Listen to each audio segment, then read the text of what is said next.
Oh, good morning, Dr. Tumpugre. Good morning. How you Good doing, sir? afternoon. Oh, okay, he must be. All right, yes. How you doing, sir? I'm doing fine, and you? Fine, thank you.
Good morning, Sister Phyllis.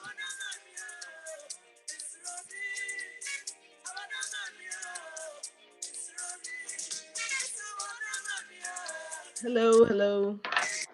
Good morning.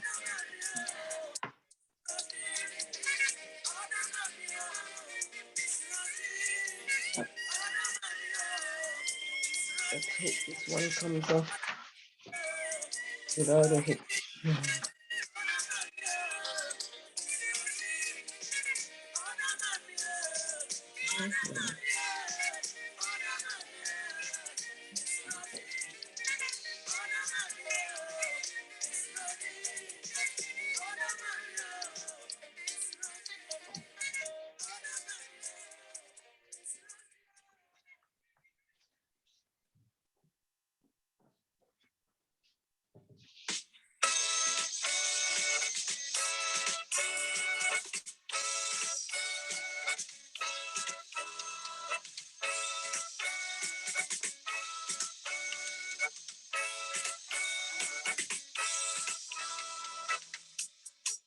In my mind, I know that one day will be mine.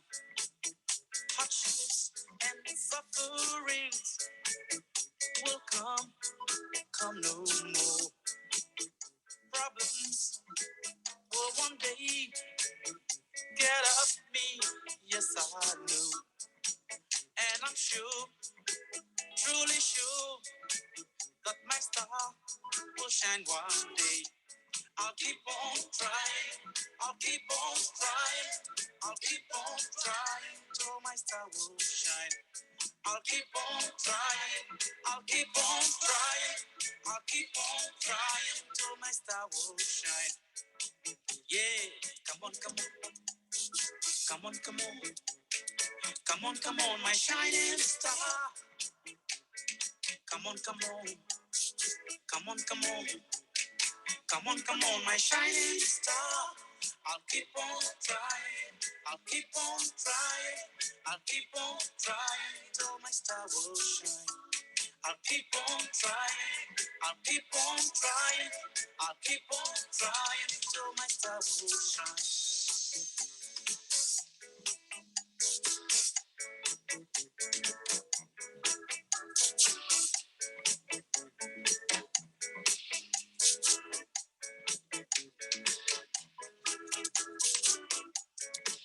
I've passed through many obstacles and I've seen many sufferings.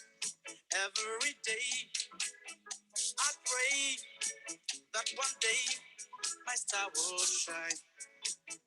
My faith is so strong and healthy that one day will will be mine. I'll keep on trying. I'll keep on trying. I'll keep on trying till my star will shine. I'll keep on trying. I'll keep on trying. I'll keep on trying till my star will shine. Yes, come on, come on. Come on, come on. Come on, come on, my shining star. Come on, come on. Come on, come on. Come on, come on, my shining star.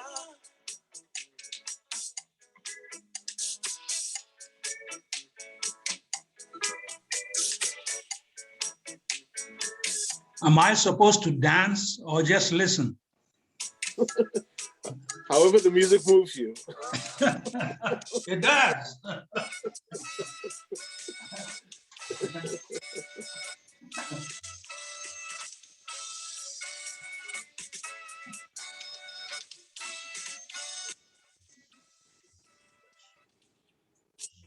In my mind, I know that one day will be mine. Hardships and sufferings will come no more.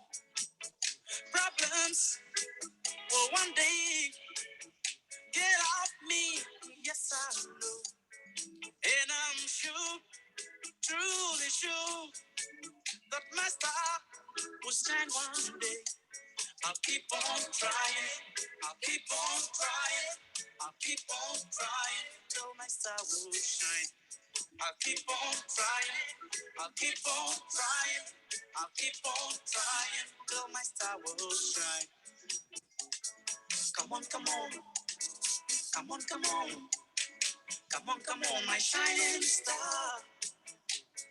Come on, come on. Come on, come on. Come on, come on, my shining star. Come on, come on. Come on, come on. Come on, come on, my shining star. Come on, come on. Come on, come on. Come on, come on, my shining star. I'll keep on trying. I'll keep on trying. I'll keep on trying till my star will shine. I'll keep on trying. I'll keep on trying. I'll keep on trying till my star will shine. Come on, come on. Come on, come on. Come on, come on, my shining star. Come on, come on. Come on, come on. Come on, come on, my shining star.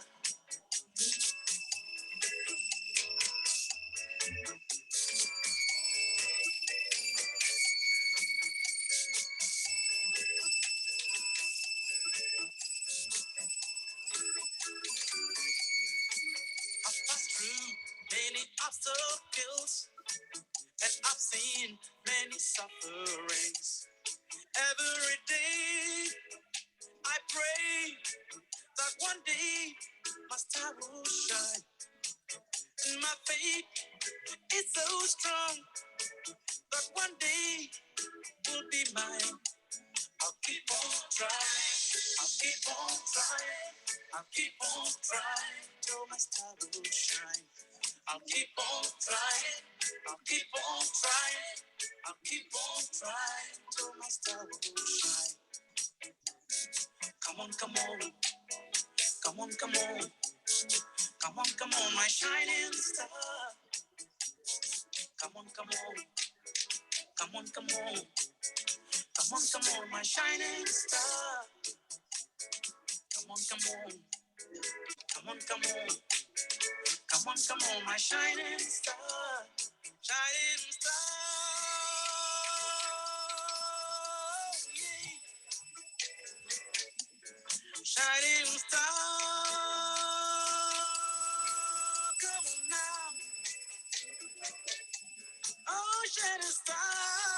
Come on now. Shining star.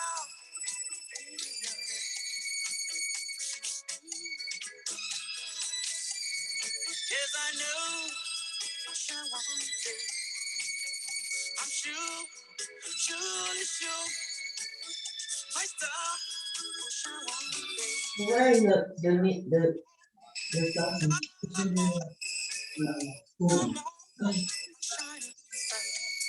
shining star.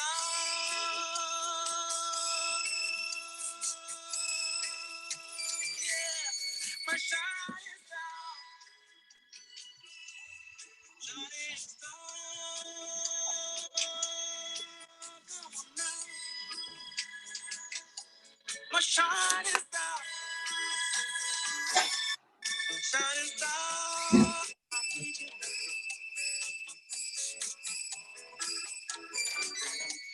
shining star.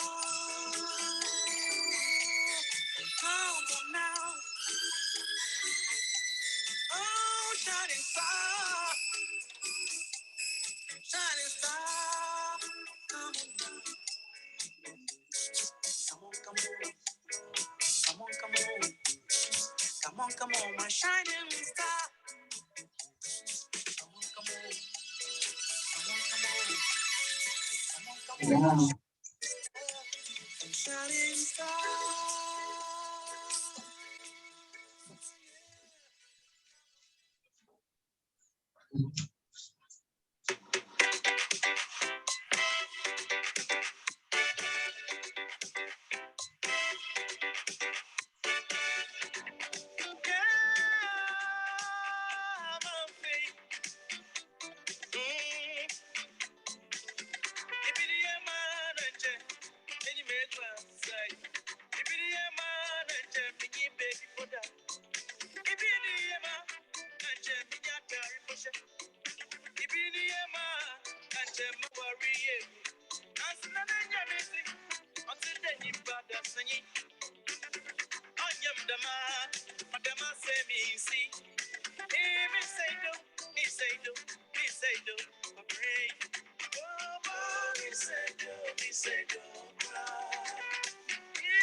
Good morning, everybody.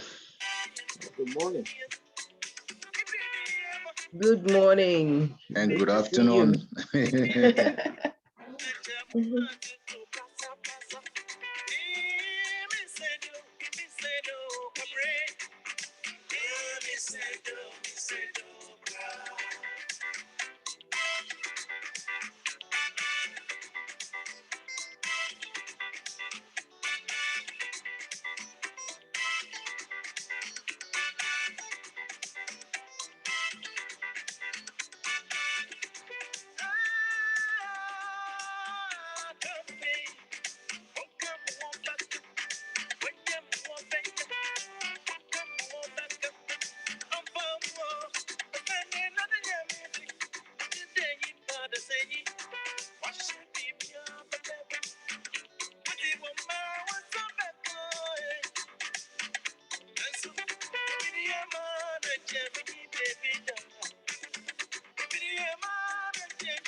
I hope.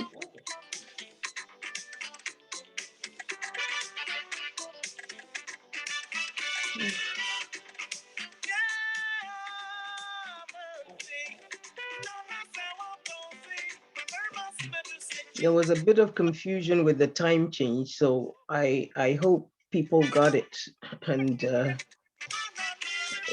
will log on.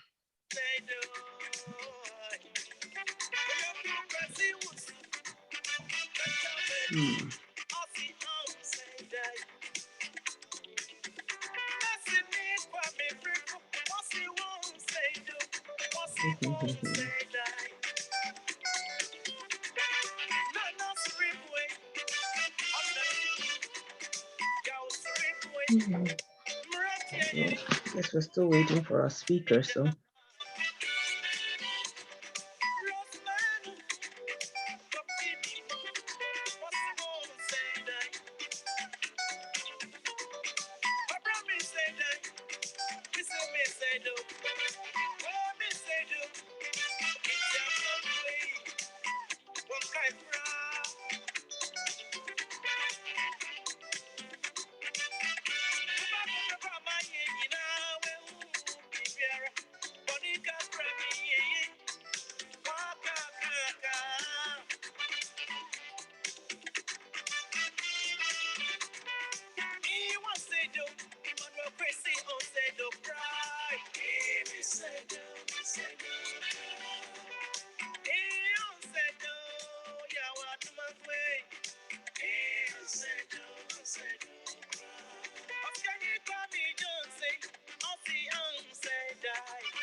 Sister Phyllis, does Letitia know what time to come in?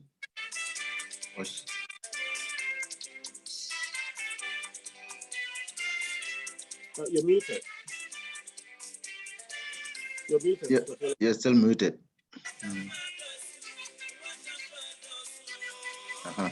Yes, I sent her a reminder last night, and also she hadn't sent me her bio yet, and so I reminded her, and she sent me the bio this morning, early 7 o'clock or so. Okay. And I responded with, okay, see you soon, you know, so. Hopefully she's gotten the link right. I hope so, because I sent I actually posted it in the email itself and then sent the flyer as well, just to make sure.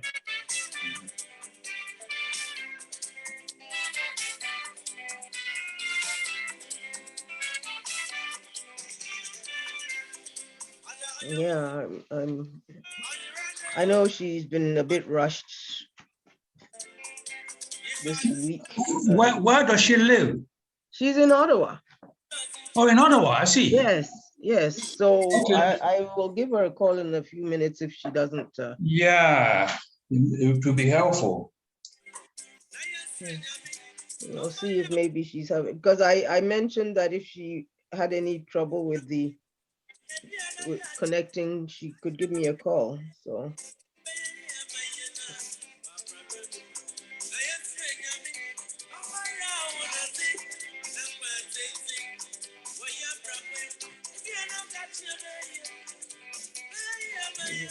with this time change, I hope, I mean, it's been a week, so it should be.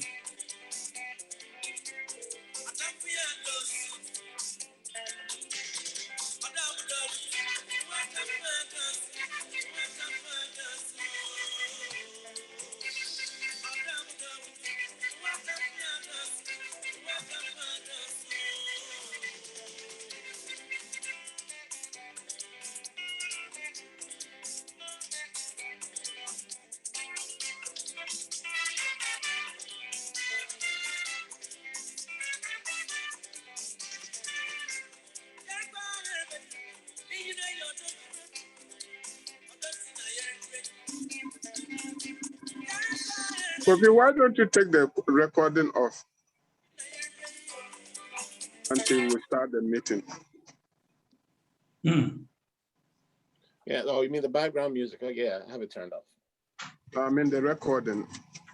You off the recording, and when we start the meeting, then you You record. mean the recording of the conference? Yes, Yeah. stop the record. Kofi? Yeah.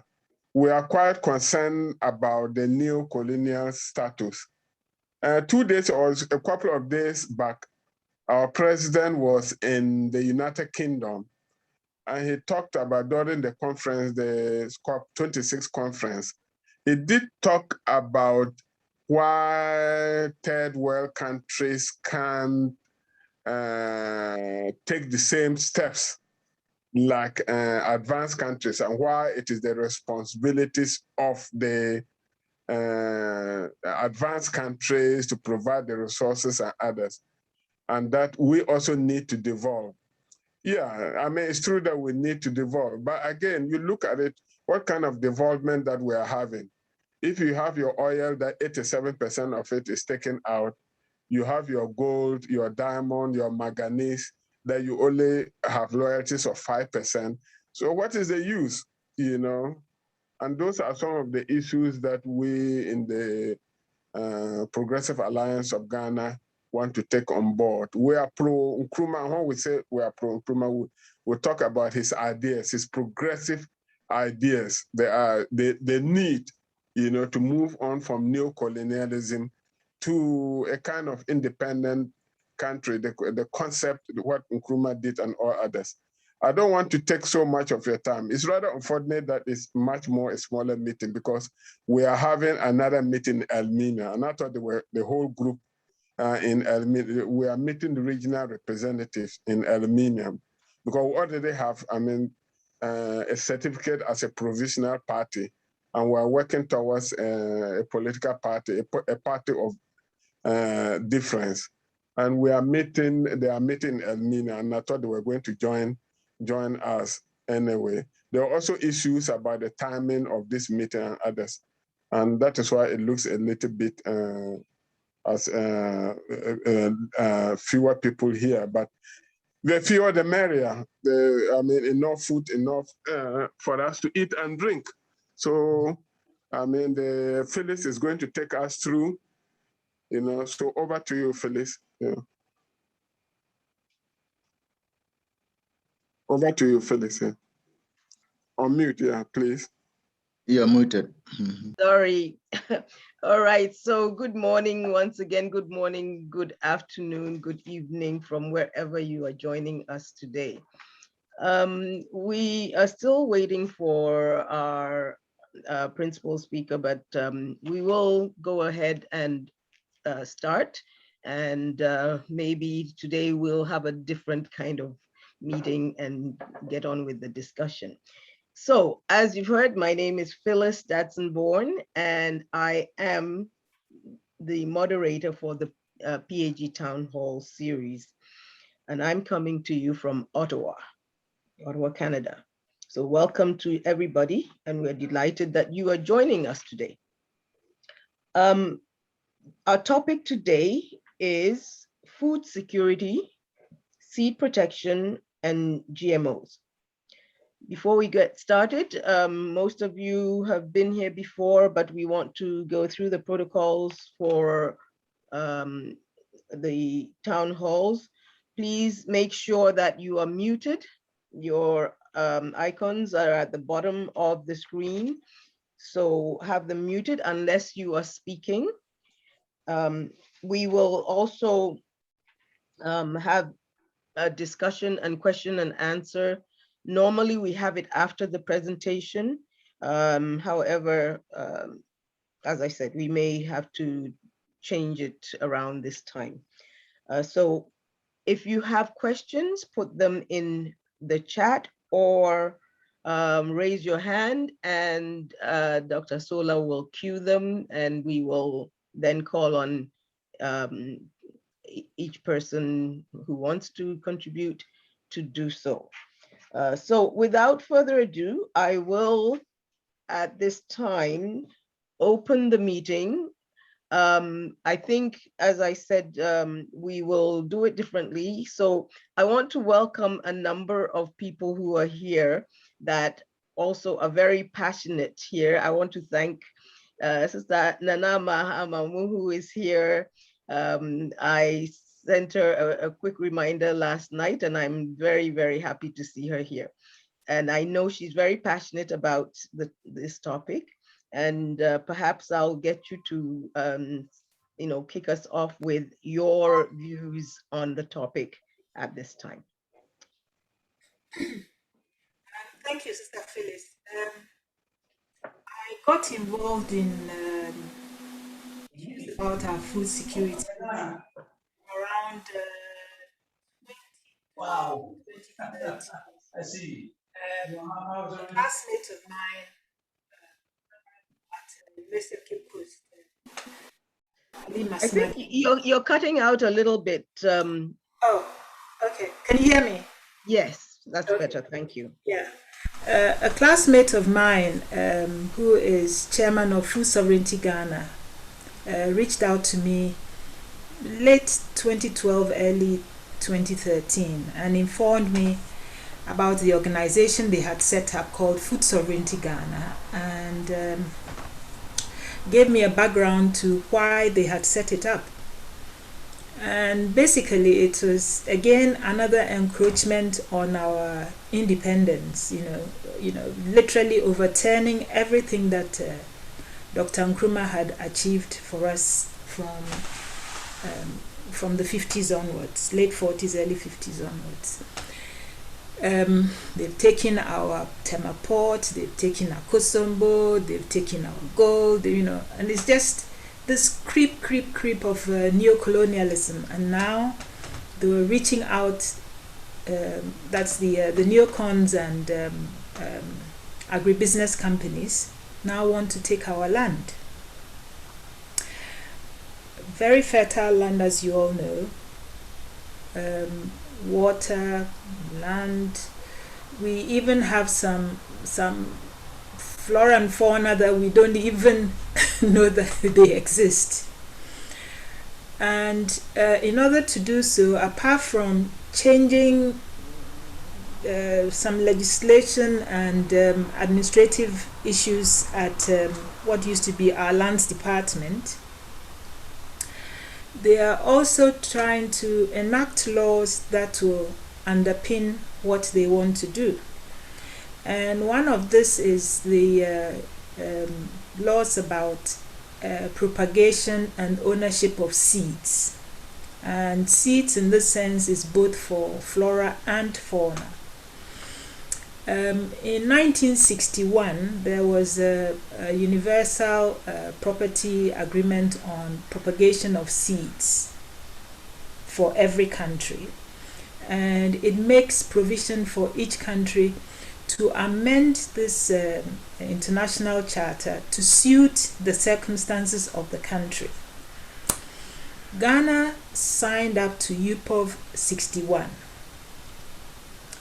Now, under Mahama and the MPP governments, they have tried to set up new UPOV laws allowing for ownership of seeds by agribusiness.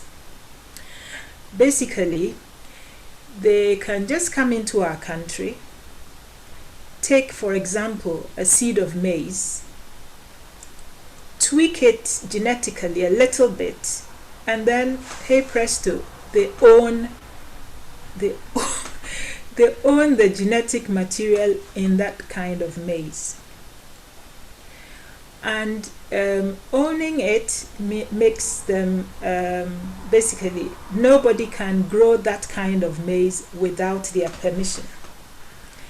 Now, when they plant that maize and you grow.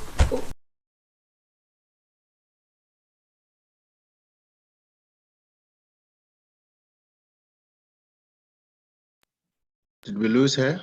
It looks like it. Now, I see someone here, Yolande. Who is Yolande here? Can you put your screen on for a minute? She's a friend of mine I invited.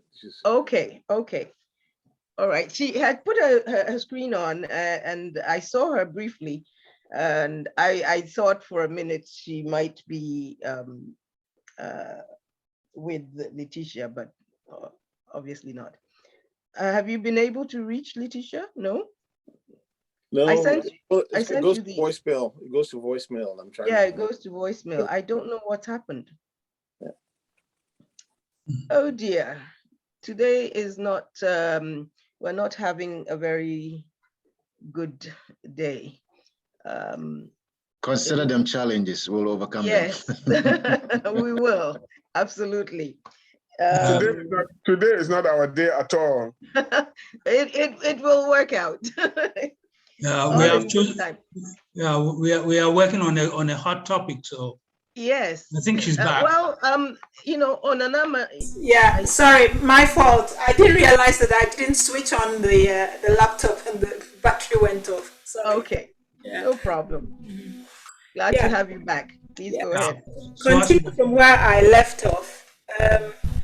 We all know that when you plant something, the bees, the birds, and the wind also help in propagation. So if you plant a maize seed of your own, and then it gets contaminated by maize from this agribusiness maize. Yeah, the modified. Yeah, they will take you to court because they said you have encroached on their intellectual property.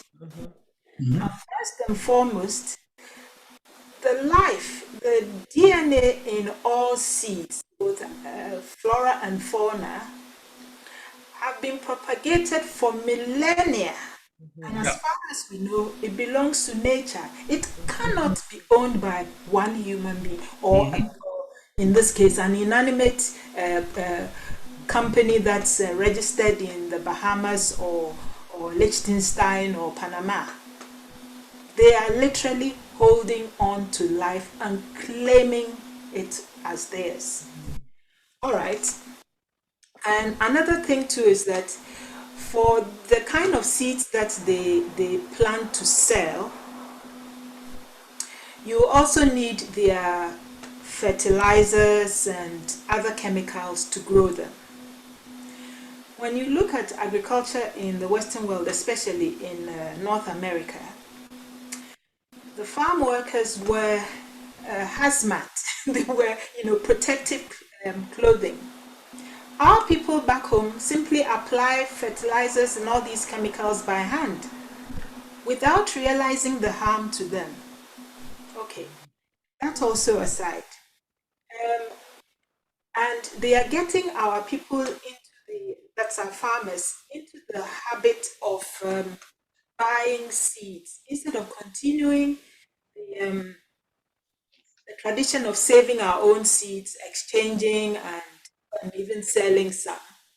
Our people are now getting more and more dependent on these imported seeds. So it will get to a point where, because we do not have our own seeds and we have to go and buy from them, they decide whether we eat or starve. And this is where the necessary legislation needs to be put in place. And both NPP and NDC government have simply taken information, legislation that has been drafted by USA. They put Ghana coat of arms on the cover, and the minister and other MPs sign and say that this is the Ghana law, without taking into consideration the previous laws that we have signed up to, which allows us to design our internal agriculture, food security, and other issues ourselves.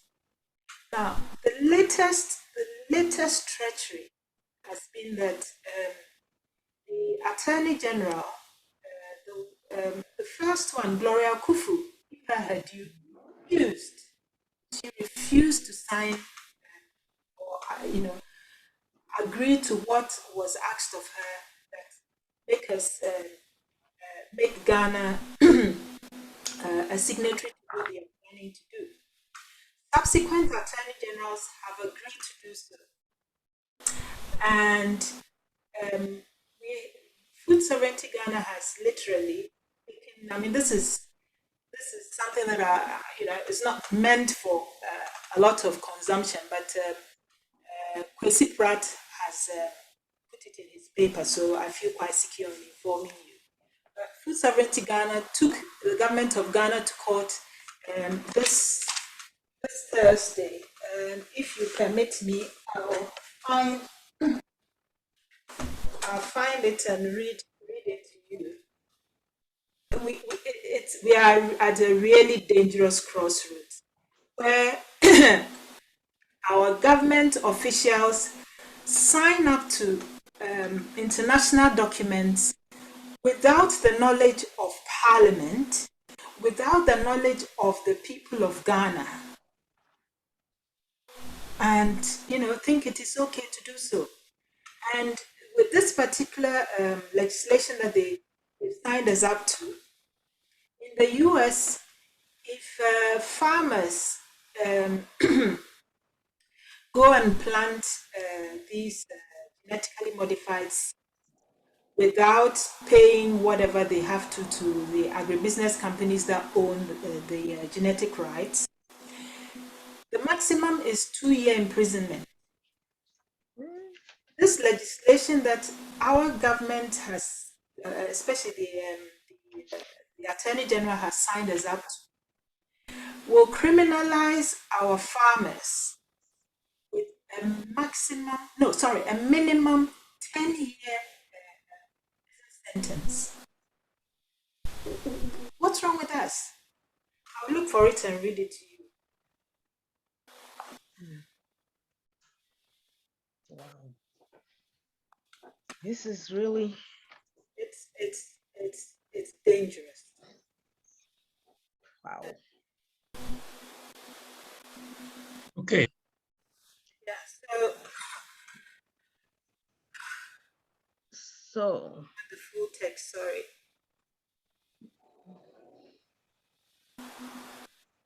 Yeah, I found it.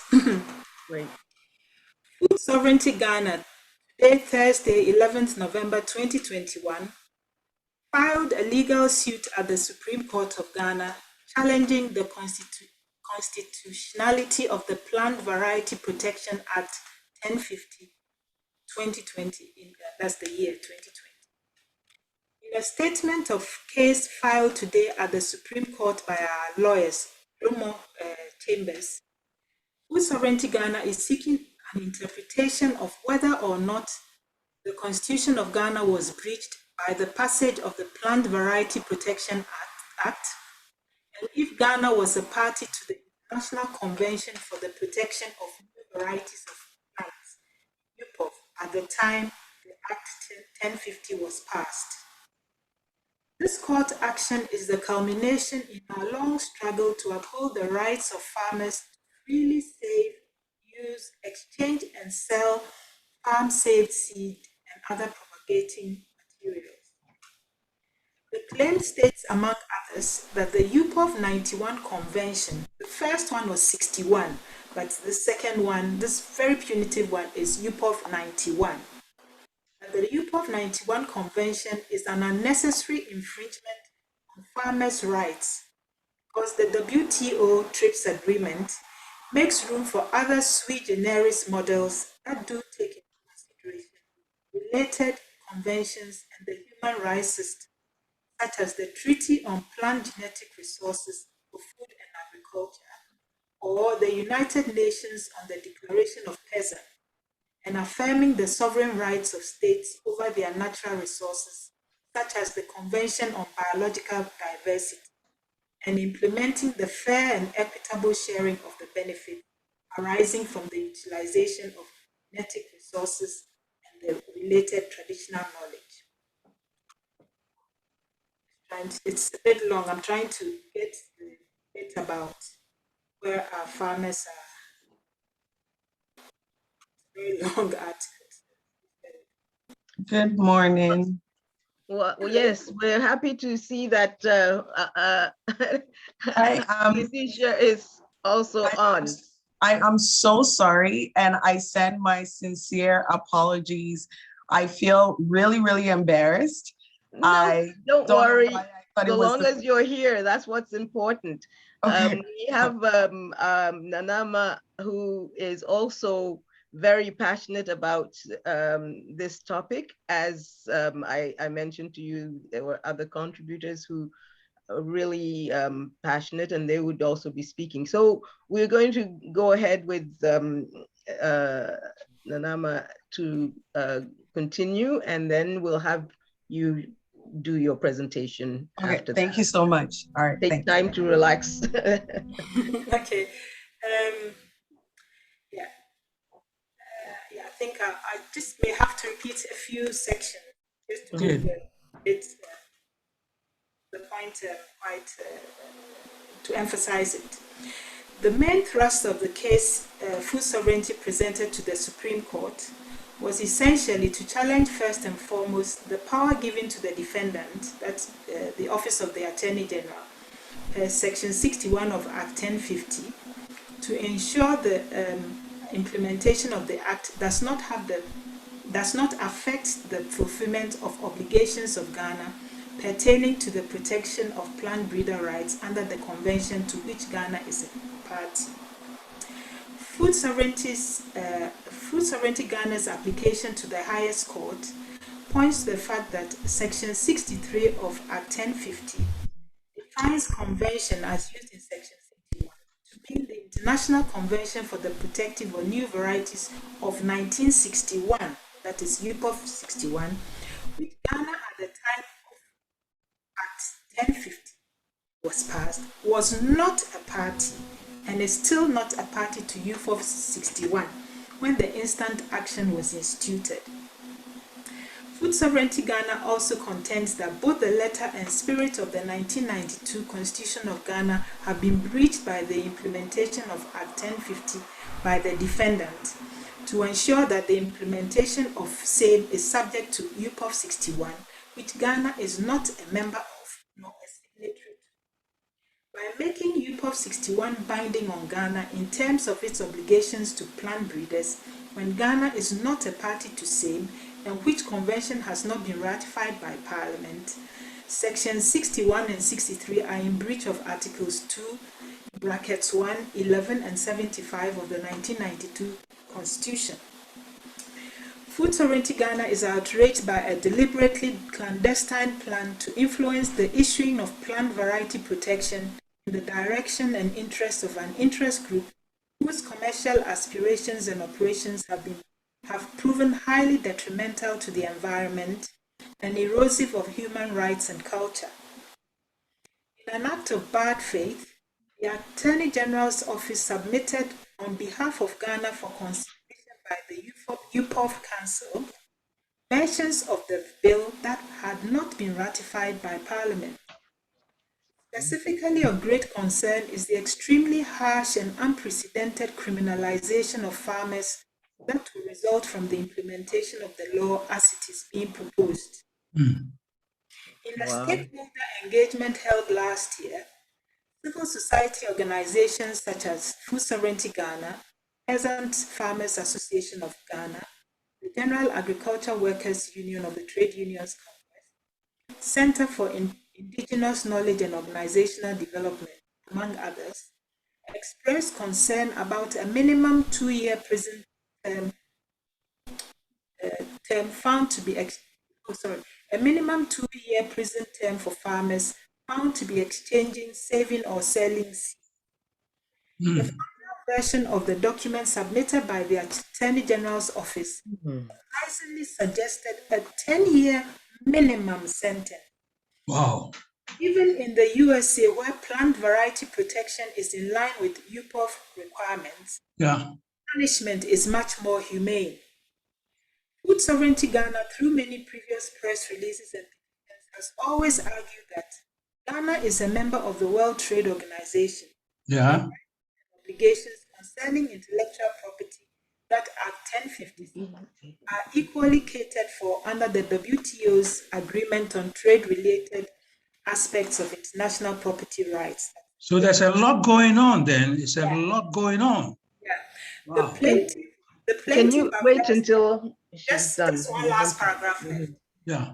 The plaintiff avers that Article 27.3b of the TRIPS agreement provides member states like Ghana the flexibility to provide plant variety protection by an effective sui generis system to its agricultural sector. Wow. So, That's times. This is a vast topic, really, a vast topic. Yeah, and I really have to commend you for, staying on top. Your knowledge is incredible. Thank you. So this is actually has actually worked out quite well. We're getting 2 for 1. We are able to get the background information that brings to light what has been going on, and we will. I think at this point we will bring in Letitia. Are you ready? Are you there? Yes, I'm here. So we will bring in Letitia to do her presentation, and after that we will open it up for discussion. So let me take a few moments to introduce Letitia. Well, she likes to be called Amma, so we have a number of Ammas this morning, and I am Amma too, so Amma fan club is here. So I'll just do a brief introduction. Before, of course, our presenter, as I said, is Miss Letitia Amma Dewo. Is that how you pronounce your name? Is Dewo. Dewo, okay. I knew I would get it wrong. Anyway, before joining Seed Change as Executive Director in 2021, Amma, as she likes to be called, Amma spent 15 years as a leading activist for food sovereignty and food justice, and 4 years as Executive Director of Black Creek Community Farm, where she worked towards greater food justice with the Toronto community of Jane Finch. She was instrumental in the creation of a number of initiatives in Toronto, including Jane Finch on the Move, Jane Finch Action Against Poverty, Jane Finch Political Conversation Cafe, Black Creek Food Justice Network, and Mothers in Motion. Amma is currently completing a master's degree at York University, looking at how decolonization, agroecology, and the expertise of women elders in small-scale farming communities can support much needed shift in the way we think of our relationships with each other and with other living things. So without further ado, I will let you take everything on, and you said you had some slides to share? So I was actually working on the slides thinking this presentation was for Monday. All But right. I'll be happy to share my slides with everyone as well. And thank you so much for inviting me. And thank you all too very much for your patience with me this morning as well. So yeah, my name is Ama Amponsa. I'm actually from Kwo, Pipiase. That's where I was born, and that's where I grew up with my grandmother, who was a farmer, and grew, basically took care of all 11 children plus grandchildren on just a small scale farm that she had. And she had a roadside chop bar. My grandmother is a very interesting woman. She named her chop bar, Don't Mind the Wife. She's known as a very, very tough woman in our town. I thought today, and thank you so much, Nanama, for the presentation. I'm really sad to have missed a big part of your presentation because I am very, very much interested. And the work that I'm doing with Seed Change, of course, is around seed sovereignty and agroecology. I just joined Seed Change actually just 3 months ago this year, and as executive director. So Seed Change is actually an international organization. We work in 11 countries. East and West Africa, Burkina Faso, Mali. Unfortunately, the organization is not working in Ghana, but that's something that I hope to change soon. And we also do work, of course, in South America and also here in Canada as well. So if folks have ever heard of the Bowder Seed Initiative, that is one of the programs that we run here in Canada with farmers in Canada. And, you know, the past sort of year, I've been doing some research in Ghana.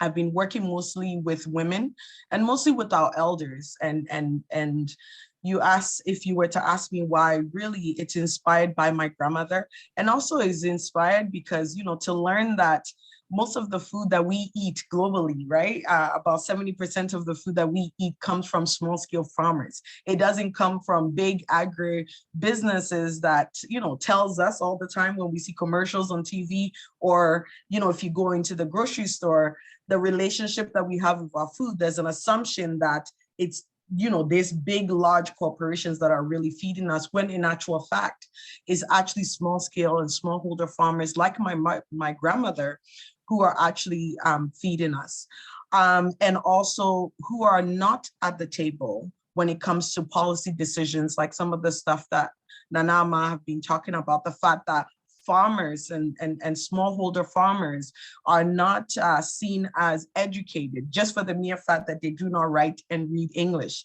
in most parts, but actually knows the land, knows the soil, knows our ecosystem far much better than someone who just read about it in books, and have been protecting our biodiversity, including seeds and their environment for many, many generations, but they're not invited to these meetings and they're not invited to these conversations when it comes to policy. And so for me, it was really, really important, especially when women make up a significant number of those farmers. It was really, really important for me that I'm able to work with these women to kind of share some of their stories and some of their struggles as well around farming and agriculture. So I had the opportunity to travel around Ghana. I started my research in Kwo, Pipiase, and then I ended up in Akwafo region, the Oti region in Ghana, to Bolgatanga as well, meeting with women, working alongside them, like sometimes even waking up 4 a.m. in the morning to prepare food for the grandchildren before we can actually go to the farm. And, you know, one of the things, and I want to bring it back to, you know, the connection with Galamsey and the importance of preserving our ecosystem and preserving our water and how that's important to food sovereignty as a whole. I'll give you an example. So I was in April, I celebrated my birthday in Takoradi. I had a few friends and we were in Butchie. And there was a, you know, the beach we were at is overlooking the Atlantic Ocean. There was this river where we took a canoe ride on. It was really quite beautiful. In August, a friend of mine visited that same area and sent a picture. The water is now muddy because of mining. So this beautiful town, this village that had this water, that had this beautiful water, that's the water they drink. That's the water they use for everything. Water is very crucial to food sovereignty, as many of you, I'm sure, know, but that water was gone. But what is even more alarming is the rate. Like, how is it that from April, come August, that water is done? That river is destroyed in such a short period of time. And even though I know that there's like a lot of conversations on the radio in Ghana, and also, you know, time to time it will come in the news about Galamsey and, you know, what the government is doing proactively to sort of deal with that particular issue. But nothing is really being done on the ground to make sure that we're not losing more of our rivers. And the more of our rivers that we lose, the more of our food sovereignty that also goes with it. So think about these farmers and these folks that live near the water. If they were fishermen, right? That's gone. And I will tell you the connection too with that. So I also had the opportunity to visit Lake Busumche. I was invited as part of a project. One of the chiefs is interested in food sovereignty work and wanted to sort of look at how they can revive Lake Busumche. But one of the things that became clear that because of climate change, a lot of the fishermen, they're hardly getting any fish from that water. So what they resort to now is some of them are trying out with farming, but with that comes also deforestation. And as you know, the tree cutting in Ghana it's just alarming. You know, we're in the forest and you could hear the machines, even though they tell you, oh yeah, this is government protected forest, you know, you're not really allowed to cut trees here. You still see it. And if you wake up and you're in the forest at early in the morning, 5 a.m., you see the guys hurling wood, you know, out to, you know, some man that they called Alaji Dollar. Apparently you can't really meet him in person. I was trying to see if we could meet him, but he's the person that buys some of this wood from some of these villagers who are cutting them down to make a few bucks from that. And we should be very alarmed as a country, and this should take top priority in terms of discussion when we talk about food sovereignty. The fact that, you know, to hear some of the women talk about, you know, cocoa yams, how they used to be able to grow cocoa yams in their village, but they can't do that anymore. One, because of climate change, but two, because of the method of farming that people are doing. Our country is being bombarded with a lot of heavy chemicals.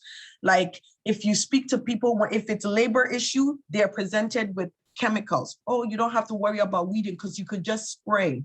There is a lack of, and one thing I want to note is that for a lot of these farmers, they would like to push back against some of these practices, but it's become impossible because of high levels of poverty, urbanization, all of that, right? So they don't have, if you speak to the women in Oti region, they were like, well, you know, in October, when it's time to harvest rice, they don't have anyone to really harvest rice. Even if you want to pay, there isn't enough labor to go around to sort of do that work. So then you resort to different methods, and those methods don't support the current ecosystems that we have. And also, I think, and I know I'm saying a lot of different things, and I'm hoping that through our conversation, we can sort of try to tease them out, but also the pieces around, like, a lot of young folks are getting into farming right now. Everybody, you know, because the messaging they're getting is that, you know, the soil is gold. You know, this is where you can make your next money. But there isn't conversations about the environment. There isn't conversations about the ecosystem. There isn't conversations about, okay, you make your money for the next 10 years. Then what? What happens when the soil is no longer viable? What happens when we are only selecting certain varieties of seeds that is given to us by foreigners to plant, and we are no longer focused on our ancestral seeds and our ancestral foods? What happens when we don't have those ancestral foods anymore? And as a country, we become heavily dependent on imports on our side. It's like, how is it that a country like Ghana, where we had a really robust tomato farming industry at some point, right, where all of that now is abandoned and our farmers are being sent to other countries to do cocoa farming, to do tomato farming in other people's countries, and then we're importing tomatoes from Burkina Faso. I had mango in Accra, and the lady's like, yeah, the mango came from Togo. You know, you ask for this, they're like, oh yeah, this one came from here. I'm like, okay, so which one really came from Ghana? And sometimes they can't even tell you sort of where those ancestral foods come from. And a friend of mine who's doing a lot of work around Ghanaian ancestral foods, because one of the things we don't realize is that that's our food sovereignty as a people that we are losing. In like, even if you were to look at the Volta region, where now Brazilian companies have bought a vast amount of land to grow food so that they can ship to their own country, you know? So there isn't, and I think what is dominating Ghanaian news when it comes to agriculture, for an instance, there's this whole thing about Ghanaian farmers need to start growing soya beans. There isn't room in the conversation when it comes to agriculture, when it comes to food security within Ghana or food sovereignty. There isn't room for us to ask ourselves really difficult questions around, why should we be growing soya beans? Is it really good? How is that going to provide or even deal with hunger? If that's the space that we want to come with, how does that deal with hunger for us as a people, for our community and for our people? Is that even our cultural foods that we grow and that we eat? And what have happened to our own ancestral cultural foods that we eat? When you speak to, like, I think the fruit is called bibriwa or something like that. You can hardly find those in the forest now. It's not there because people have cut them down. So things that when we were kids, when I was a child growing up, in Ghana, we used to see, used to go in the forest and used to eat. Those things are no longer there because they're being cut down. So whatever is sexy in the moment, oh, now we have an Indian company said they will buy cashew from us. Let's clear vast amounts of land. Now everybody's doing cashew. And then that Indian company no longer want to buy our cashew. Mango is a new thing. Let's clear more vast amount of land, or even in the north, you know, one of the crazy is like, let's clear shea butter trees to grow mango, you know? So all these things are having huge impacts. And I think people should be very, very alarmed in terms of what is going on in our country right now around agriculture. The fact that farmers, and in one elder's words that it's so hard to repeat sometimes, he's like, but you're not educated. They don't understand the issue. How do we change that? Because they are educated. And speaking and writing in English doesn't mean you're intelligent. You know, the knowledge that they have from many, many generations in terms of how they were able to take care of that land, how they were able to grow food, those knowledge should still be valid. And those knowledge should be at the table when we're talking about policy, when we're talking about seed sovereignty, like Nanama was presenting here, so that as a country, we can really pay attention. Because I hate to sound like an alarmist, but I just feel like the future is not looking so bright when it comes to seeds and when it comes to food sovereignty. And also when you look at the alarming rate that, you know, there's obesity rates in Ghana is going up because, you know, people love Indomie, you know, as a food. It's heavily marketed. You can find it on the roadsides. It's very cheap. If you're looking for authentic Ghanaian food in Accra right now, it's very difficult. And, you know, unless you know someone who knows someone. But for the most part, it's a lot of fried foods, a lot of oil foods. I always say to people that as Ghanaians, when you take the ayua and you replace the ayua with the frying pan, you have changed Ghanaian cuisine drastically. And it has actual huge health implications by just replacing our traditional ayua and then putting a frying pan instead. So I'll leave it there for now for questions and for discussions. I know I shared a lot. Thank you. That is fantastic. Thank you so much, both of you. Thank you. I think it wouldn't have even worked better if we had intentionally set it up this way. So you know, at this point, I think we will open it up for anyone who has other comments, other experiences, questions, whether it is to Nanama, Mamu, or Letitia. Ama, Ama both Mponsa. Ama. But you know, we want to have a lively discussion. This topic is really, really touching us in terms of the grassroots and right from every aspect. And there is the fact of climate change. There's the fact of our rivers and waters, you know, being affected. All sorts of aspects are being affected. And I think it is really critical that we talk about it. We see what we can come up with in terms of direction we should take this and what can be done in terms of helping those in the rural areas to be part of the conversation and to be part of policy. So let's see, are there any questions right now? Yes, I will Questions, start and comments? then I will start and then monitor the chat area if anyone has a hand up. But this might go to both of you, then Nana Amas. So I know you particularly, you are working with the women back in Ghana. Can you tell us specifically what things you are doing in terms of preserving some of the indigenous seeds? How are you tackling that, knowing that this is crucial and critical for our survival? That question is to me. Mm-hmm. Yes. Okay.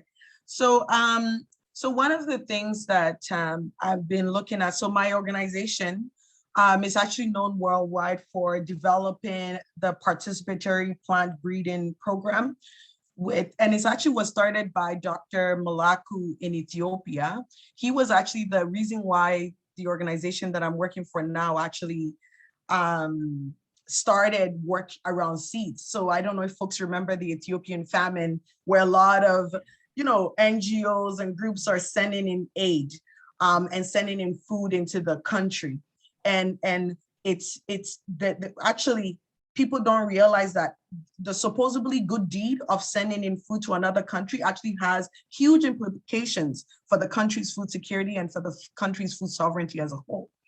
So he was looking at how this was happening and also looking at the fact that during the famine, people were eating their seeds. And that's a very scary, alarming thing for him to witness, his people eating their own seeds. And if they're eating it, it means they're not planting it. And it means that the future for the whole region was not looking great. So one of the things that as an organization we do is really look at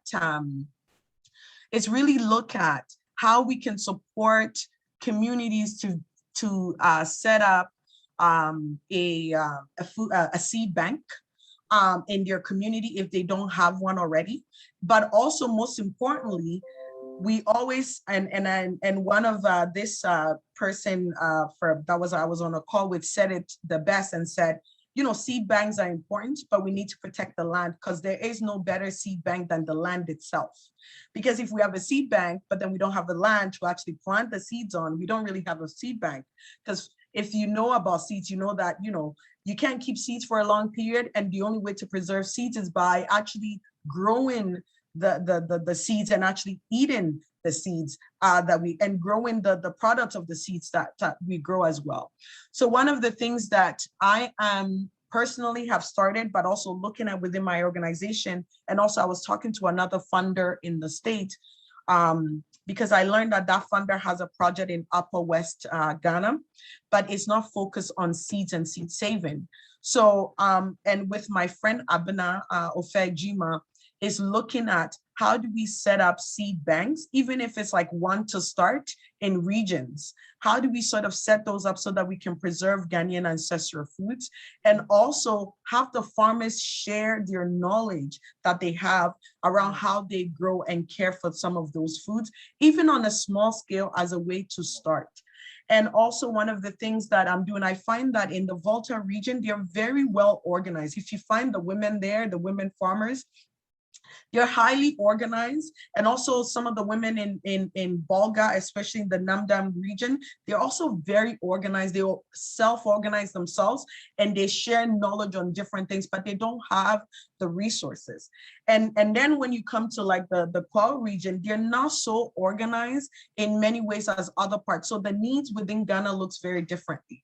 So one of the things that I'm interested in supporting is, one, looking at how we can support rural women farmers in some of the regions if they haven't started up already, but also how do we pull together resources, whether it's grants or different programs, to support the really the preservation of biodiversity. I feel like if we start from there, seeds falls under that, but also it includes the land itself, and it includes how we care for the land, but also includes passing down knowledge to young and new farmers around how you actually farm, because the farming now is either you go into debt by buying a lot of heavy machinery and equipment, and then just really just destroying the whole land, or just putting in a lot of chemicals into the land, because this is the new age of farming that they know. The whole idea is higher yield, more money, and not necessarily about the long-term goals. Like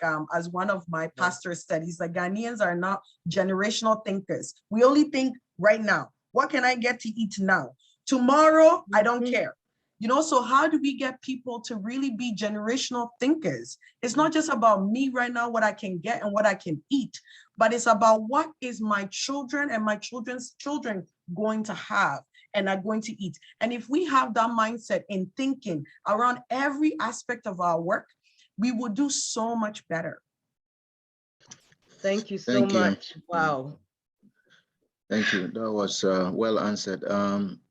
Dr. Tampugri has something on the chat, and I'll read it out. Nanama has raised very important issues with implications for policy.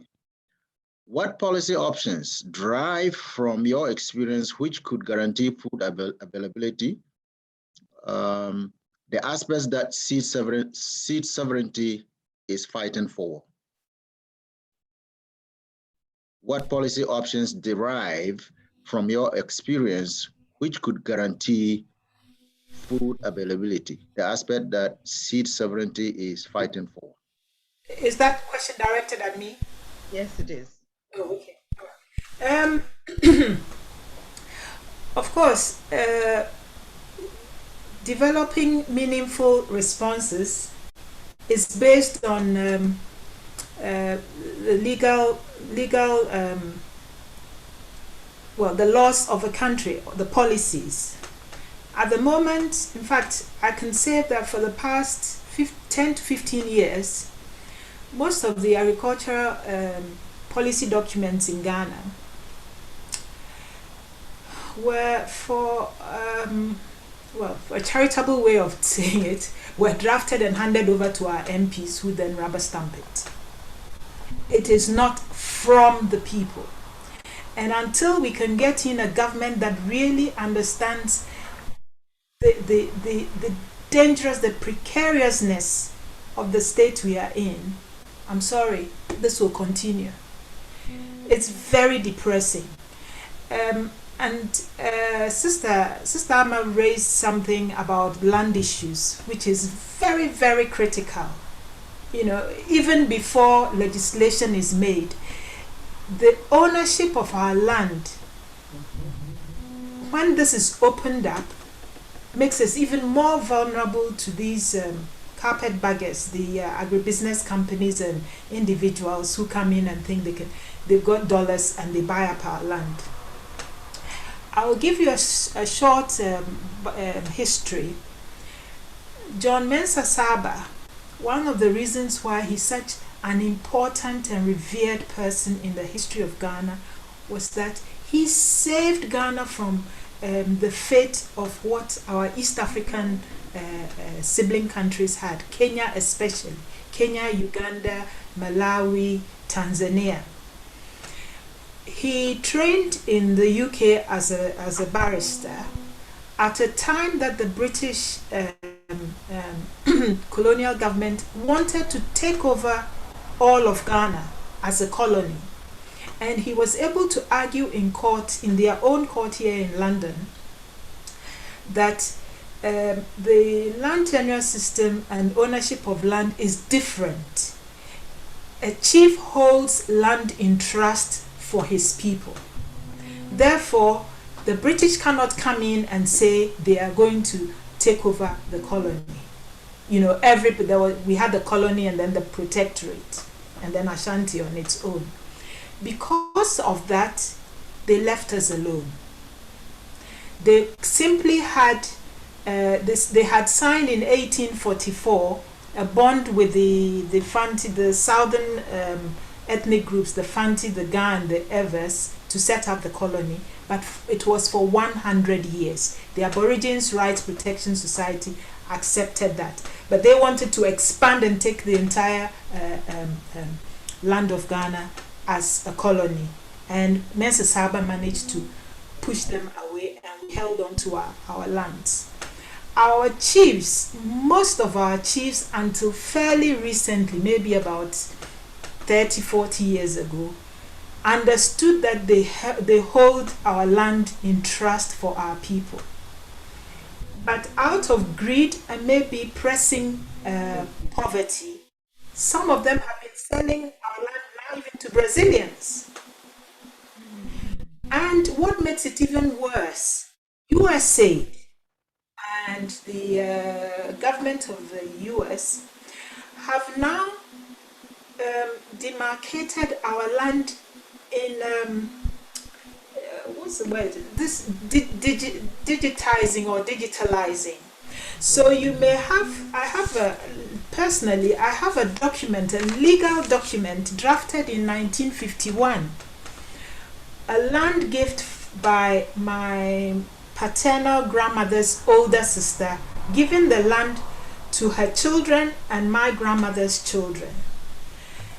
That legal document does not stand in a court of law today in Ghana, because it's almost like every access to your land, to land in Ghana, if it is not registered at a certain date, fairly recent, maybe from 2010 on. Yeah. Oh dear. I think we are having a little bit of a technical challenge here.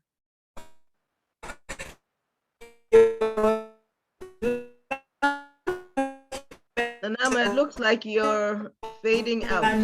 Can you hear? Registered from that time.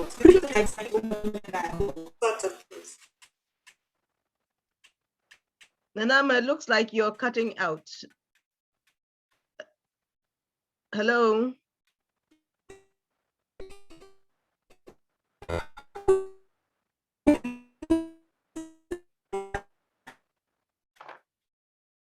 You're frozen. Can you hear? Okay. Hopefully she'll sign back on. Yolande has her hand up. Unmute. Good morning, No, everybody. Okay. Go ahead, Yolande. Is your question to one of the speakers or is it a comment? It's basically a comment and a question at the end. Okay, First of Nanama all, is back too, so that's great. Go ahead. I just want to say that this is a very important topic. It's like, I don't know what Africans are thinking. I'm not from Ghana. I was born in Cameroon, but I live in America. And this is like, it brings tears to our eyes, how after surviving the traditional colonialism, we are now in a new level, another level of subjecting ourselves because of greed and because of what Mrs. Ama said. Africans are not generational thinkers. It's not just Ghanaian, it's a lot of us. Yeah. It's a lot of us. And this is where that lack of thinking in the long term is taking us. My last question that I wrote down was, why are these chiefs selling the land instead of leasing the land? They can lease the land for exploitation, but why do they feel compelled to selling it outright? That was my question at the end. And thank you for putting the forum together. It's awesome. Yeah. Well, it is a really well-needed topic that we need to, I think we overlooked it on a number of levels. And I personally want to thank both Nanama and Sister Ama Letitia for actually what you've highlighted at this point. There are so many issues that are crucial. And in terms of your comment about the chiefs, I don't think we can even answer it here, but what has been said. I can give a quick response to that. Most of the chiefs, they are forced to sell freehold. Most of the agribusiness companies come in, it's either freehold or not at all. The sad part of it, though, is that they, as you said, the chiefs are supposed to hold the land in trust for their people, and yet when they are selling to Ghanaians, they want to enforce that side of the law. But when they are selling to the foreigners, or when they're dealing with the foreigners, then they forget that what is key and important is protecting the very people that they are supposed to be sovereign over. And so it's a really sad situation. And yeah, we definitely have to find some way of dealing with, find solutions to that. And that's going to be another challenge for the PAG in terms of when we start putting together the manifesto. Yeah, Okay. I think the only thing that right now, the only land most of us can look forward to our own towns is the little space of land they give to you when you die, just to bury you in, because they're selling all of it. Yeah. Mhm. Yeah. Yeah. We have Brother Smiler's hand up, but before that, I'll read something that Brother Kofi posted on the chat. What role can crops play in protecting our food sources? What are the impediments to forming these crops? This is a whole animal of we can have a whole session. But let's have Smiler, and then you can respond to Brother Kofi's.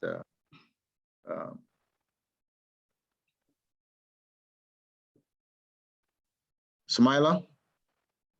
Hello, good afternoon. Yeah. My question is to the first speaker, Nanama Amamu. When you talk about GMOs, are we objecting it based on the economic impact it will have on our local economy, or the moral and the health impact it will have on us? And if it has no moral and health impact on Ghanaians, then why don't we build capacities of local agribusiness to come up with startups to compete among themselves instead of opening the floodgate for Monsanto and Co. to come in? Okay. There is, I hesitate to talk about morality in this particular case because it's the agribusiness companies who have to look at their own ethics and morals. First and foremost, organic agriculture is more productive than genetically modified agriculture. With genetically modified seeds, you have to add chemicals, fertilizer, all sorts of ways of growing, producing, packaging them. The the organic agriculture that we have practiced for millennia do not require any of those chemicals. In fact, the genetically modified agriculture, they piloted it in India. They called it the Green Revolution. What actually happened is that again, they seduced the farmers to be buying these seeds. Initially, it was very cheap. They were getting, there was less labor involved. And then as time went on, when they got used to buying these seeds and not saving their own, the prices and the chemicals that they needed to use with these GMO seeds kept rising higher and higher. In the end, over 200,000 farmers committed suicide because they owed the agribusiness companies, they owed them debts in chemicals and seeds. And as a result of those debts, they finally lost their land. And these were smallholder farmers, maybe 3-4 acres, 1 hectare, land in their family that they had held for generations, which in the end they had to use as collateral to be buying the seeds and the chemicals. They lost it. So now the agribusiness companies own huge swathes of India. And these people who used to be farmers are now migrating to the urban areas in search of jobs that they don't have. These are the people who live in the urban areas on less than $1 a day and who were very adversely affected by the recent COVID-19 pandemic. We do not need to repeat the same thing in Africa. These agribusiness companies got hold of Kofi Annan and made him their mouthpiece for Africa's Green Revolution. Before he died, he realized that he had been used as a stooge and wanted to have nothing to do with them. So it's not an issue of morality at all. Agriculture thrives where it is diverse, where you have a biological diversity. Monoculture agriculture does not work. It does not work. We should look at what is going in other places, and we shouldn't replicate it in Ghana. I am somebody who doesn't just talk. I prefer to put my money where my mouth is. I started a pilot project in Cape Coast North with some very reliable and honest people. They are a scarce commodity in Ghana now. Now, it's very small land, relatively speaking. We have 10 acres. So we literally started with one plot, 100 by 100. And no, even before we started this 100 by 100 plot, we were supporting a local school in this place called Ifutukukwado in Cape Coast North. The school has about 1/3 of an acre behind the school, and we got the teachers and the children to grow their own food. We didn't want this GMO food to be, the school feeding program. In this small piece of land, we harvested 15-25 kilo bags of maize. They grew granuts, they grew beans, they grew cassava, banana, plantain. Until today, we started in 2017. Till today, that school eats from their backyard. So we said, well, if they do that, then why don't we start our own? And we started with 100 by 100, and it's just going on. So there is so much we can do in Ghana without asking other people to come and help us. That's great. The labor is there, the seeds are there, the water, the land is still fertile. Let's Fantastic. do it ourselves. Thank you. Is it possible for me to add to Sister Nanama's comment as well? Please go ahead. Yeah. I think one of the things we have to think about with genetically modified foods, right? It's about power and control, as she mentioned.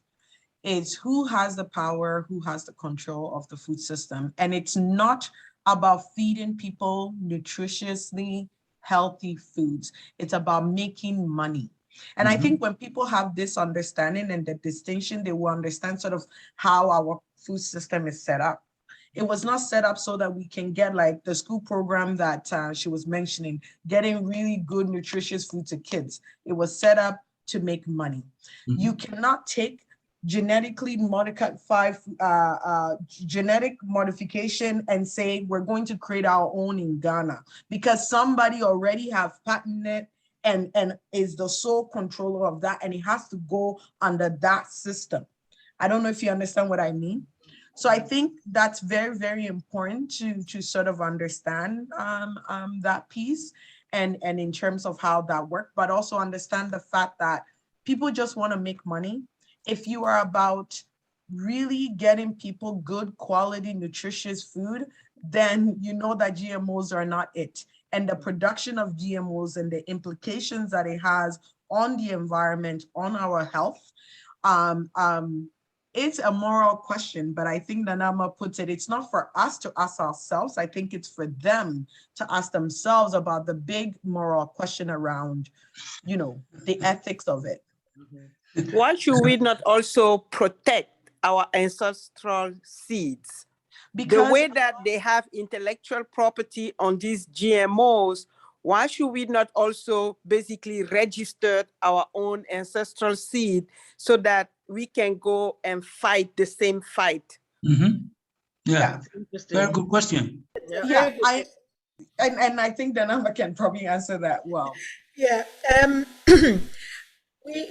we already have community seed banks. You know, it's always been there. Our farmers have always been exchanging and selling seeds amongst themselves. But once this modern idea is brought in about registering our seeds, unfortunately, some of our civil servants are chomping at the bits to become agents for the multinational agribusiness companies. Dr. Nkrumah, in his wisdom, set up the Council for Scientific and Industrial Research. And unfortunately, today, they are leading the campaign for GMOs. So, where, you know, if our CSIR, Council for Scientific and Industrial Research, were patriotic citizens, they would consider registering what we currently have, which are organic seeds, and claim intellectual property rights on it for Ghana, all of Ghana, on behalf of our farmers. Exactly. But no, they are interested in becoming the agribusiness company agents. So they are tempted with attending international conferences. Their children are sent to school abroad and their fees are paid. Right there, the short-term gain. Right there, the short-term gain, personal gain. Again. So we are really at a very, very important crossroads. Just to tie in with something that Sister Amma said earlier about Indomie. It's become so cheap. That's what everybody eats. You see, and deadly. It's deadly. The application of chemicals on our land is not simply about improving yield and putting money in people's pocket. It is harming the environment. When I was a child, we literally used to go into the bush and pick up snails. Snails, and come and, you know, we skewer them on sticks, dry them, and use it for kontomire. Yeah, that's it. Today, those chemicals are killing off the snails. So Ghana now imports the equivalent of 15,000 tons of snails from Ivory Coast. We have the same forest belts, but now we are importing snails. Now, When we started our agric project in Cape Coast North, we decided to farm snails as well. Do you know how much one snail, one medium-sized snail, sells in the market at Kotokraba in Cape Coast? 20 cedis. One, you know, £1 now is about 8 cedis. So you're talking about 2 point something pounds, about $5. Now, if you're going to make soup, for example, palm nut soup, you're not going to use one snail. You're not going to use 20 cedis to make one pot of soup. And if you're a family of 4 or 5, you haven't bought your fish, you haven't bought your palm nuts, you haven't bought your onions and pepper and tomatoes. 20 cedis for one snail. So it's cheaper for a housewife to spend on Indomie. Which rather creates more health problems. So, you know, the issues are multi-layered. Very, very. And ironically, I was just going to say that even with us talking about this, when you think of what is happening now in well, places like Canada, we are going back to organic. I mean, they're trying to preserve the organic foods, and that's what's the, you know, even more protected and you know, the population is being encouraged to get away from processed and these GMO foods. And yet Ghana is not thinking about what's happening in the world in terms of protecting what we have, and rather it's just but so, you know, so to that point, sorry. to that, go ahead. You know, here in the US, when you go to the grocery store, you see packages, right, with non-GMO on it. So it seems like here in the West, they started wising up that GMOs are not necessarily a good thing. So what do these multinationals do? To make their money, they have to look for new sources of money, right? And Africa being the dumping ground of the world, if you can't sell it anywhere, what do? Bribe a few African leaders, and hey presto, you have access to the whole population. All right. So the intrinsic part of it, the organic part of it that we need to do, start educating ourselves. Right. We need to start educating ourselves about the impact and the effects of these things that are being dumped on us. Another thing that's also happening right now, just along the same lines, you know, artificial turfs. Here in the West, they've recognized that artificial turfs for sports, okay, is damaging to people's to the athletes. So guess what? Right now they're going back to natural grass over here. So what are these artificial turfs companies doing? Let's go to Africa and say, because you can't water that, or you don't have water your grass, we'll, you know, plant these. So these days, any, you know, field they set up as artificial turfs will become the dumping ground of anything that the West doesn't want. And the worst, the one with the most impact is the food. Unfortunately, our so-called leaders, Yolanda reminded me to say so-called, okay, open their arms for a few dollars, okay, and just sell us off. Yeah. Okay. We need to start organic education, okay, from if we write off this generation and the next generation, at least the kids, we need to start it and hopefully arrest some of these things. Otherwise, we're lost. Yeah, and like you are so right about Africa becoming the dumping ground for chemicals. I remember there was a chemical, I wish I can find the article. There was a chemical company that was opening in Ghana, and they made a flyer and actually put Nanado's picture on it. And he was going to be part of the lunch, the opening lunch for this corporation. And I thought it was so interesting that a whole president will want your picture, or even will approve, or even will want to attend and open a lunch for chemicals, for chemical, you know, like it was just, I was so baffled by that and the continuous dump. But one thing I want to say is that our leaders are smart because they're not buying these foods. I sat down with some people who told me, oh, no, they don't buy food from there. They rather the import from Spain and all this because they have the money to afford it. So to them, no, and there's a quote that someone made, he said, in Ghana, and no one is trying to solve the problems, or they're just trying to make enough money so that the problems does not apply to them. And that's exactly how these politicians live. They can afford to buy the import organic foods from Spain, go to ShopRite or all these other places and buy it. And they know very well, like you go to some of these urban farms in Accra and they're using gutter water. Like it's too, and you go to the watch seller, where did you get your salad from? And she's like, oh, I got it from this place. Where they use, because, and these leaders are not eating the food. Like that's the truth, because they're so elitist. The car Tico. You guys remember the car Tico, the small car? Who knew that Tico was actually being dumped? It's a car that they made, but it was a total failure. It has huge safety issues. It's not meant for highways. It's not meant to be on the road. But at the time, I guess the average Ghanaian or most Ghanaians could afford a Tico because it was like, I think it was like, back then it was like 1 million, which would be what, 100 Ghana cedis and something. So it was cheap. If you had a bit of money, you can get Tico and you can do like a little work here and there.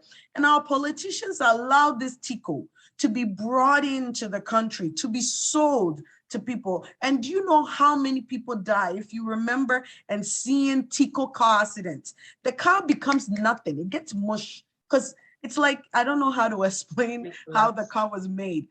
It's not made for the road. It's actually some other countries' rejects. I heard it's even from India or something like that. And they dump it on us and our leaders keep accepting it.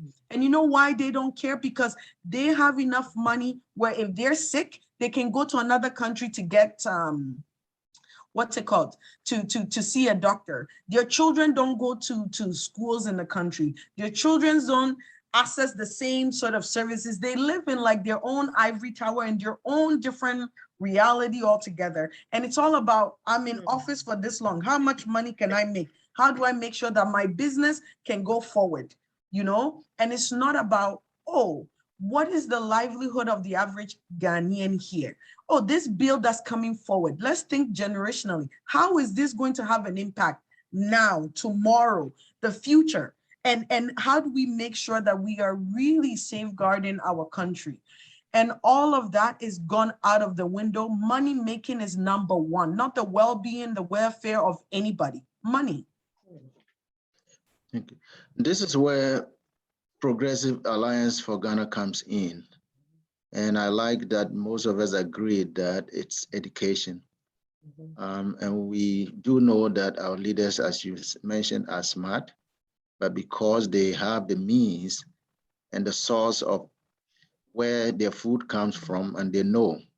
The rest of the greater population do not.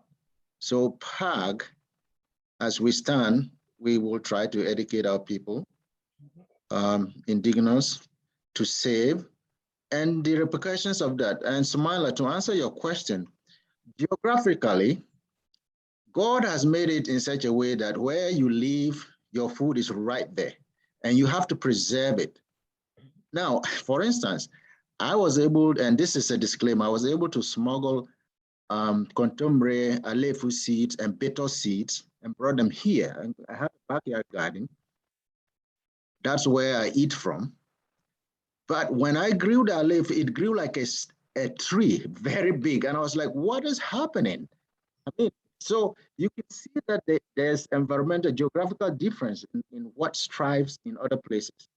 So another example is, for instance, and Brother Nicholas and Yang can compare me out. In the north, we have what we call late millet. It is drought resistant, and it is the most nutritious grain you can ever find. I don't joke with that when I go home. It's a local food, and my bitter. The greater population do not know this. So when I visit Ghana and I'm eating this, but you are coming from the US, I say, This is what I ate and grew up, and that's what I'm going to continue to eat. And I know because I teach health and nutrition over here. So we have to do a lot of education. This is where PAG has to be very, very, I don't want to use the word aggressive, but we have to be assertive in terms of policy, in terms of education and what we do and stand for. Thank you so much. Thank you. Sorry, sister. Where do you teach health and nutrition? Yes, over here.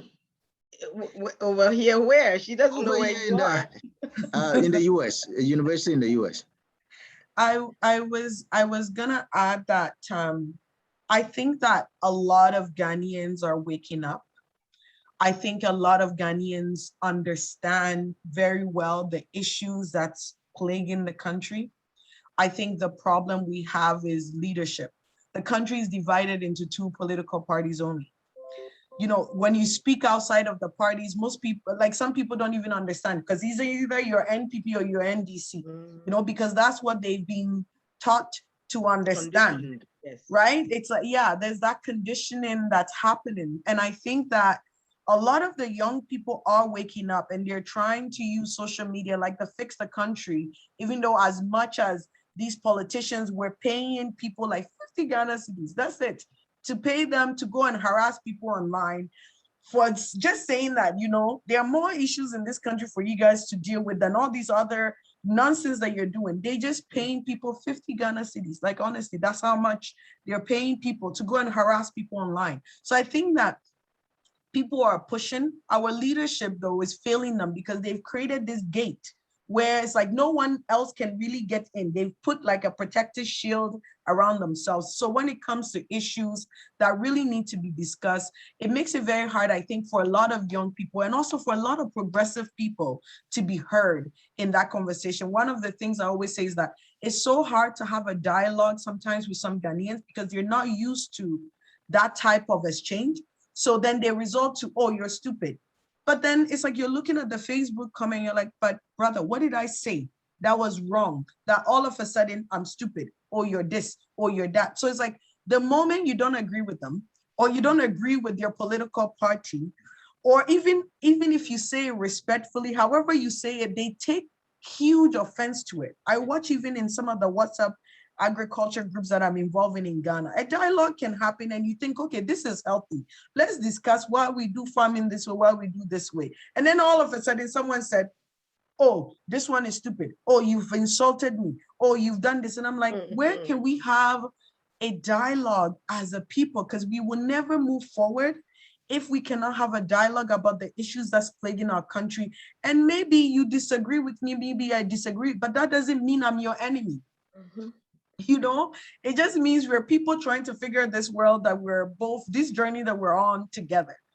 And I think that, you know, in terms of when we say education, how do we make sure that, you know, we support some of the movements that's already happening? Like, I'm so happy to hear what Sister Nanama is doing. How do we sort of build from the grassroots up little by little?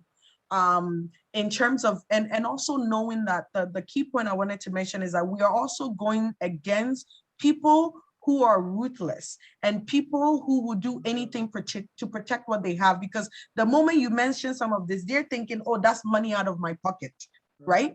And they want to fight you, they want to discredit you, they want to just spin the story in many different ways. And some of them are very well funded as well. Like when it comes to topics of organic and GMOs and agroecology, there are some big hitters from the States like the Belinda and Bill Gates Foundation that literally, not just in Africa, but in Asia as well, is having huge implications in terms of agriculture in Asia and food security in Africa. But there are many people who are heavily funded by them and literally sees them as gods, you know? Nicholas has his hand up. Thank you very much, Eugene. Normally, I wouldn't want to intervene. But the topic under discussion for this town hall meeting is close to my heart, primarily because, as Eugene knows, we come from a background where the challenges of poverty and food insecurity are paramount. In 2006, I facilitated the workshop for the African Biodiversity Network in Cape Town, which brought together some of the early pioneers of food sovereignty, Million Belai, Mburu, etc. In some of our out-of-workshop during COVID discussions, we began to grapple with what will it take for food sovereignty to become a reality. And we came to a consensus that it is a political question. It's a political question because at the end of the day, it is about power relations and the development of capitalism. And until you have a political leadership that understands this, it will be impossible to do anything about it.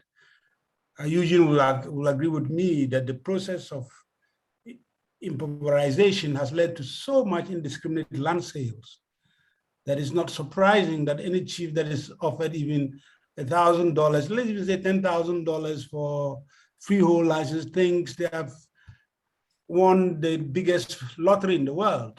They are not aware that it's actually meaningless. But when people are poor and they don't have enough to eat, you don't think about tomorrow. It is for this reason that as PAG, as we go through these discussions, we have to be clear in our mind what policy options we put in place. The indiscriminate and wanton capitalist development that is taking place is coming home to roost, as we've seen in climate change catastrophe that is emerging. We also know that the challenges facing our country are essentially rooted in capitalist development. To put it crudely, the greed of leadership and their desire to do anything just to acquire wealth. So it'll be useful going forward that we begin to pin down precisely what exactly are the policies that we would want to put in place if we were in power. Somebody mentioned cooperatives. My PhD was on food security and social transformation in Burkina Faso. And it's important to understand the dynamics and evolution of cooperatives, because my literature review showed that induced cooperatives don't work. Induced cooperatives, when people are gathered together, either to get credit, to get what,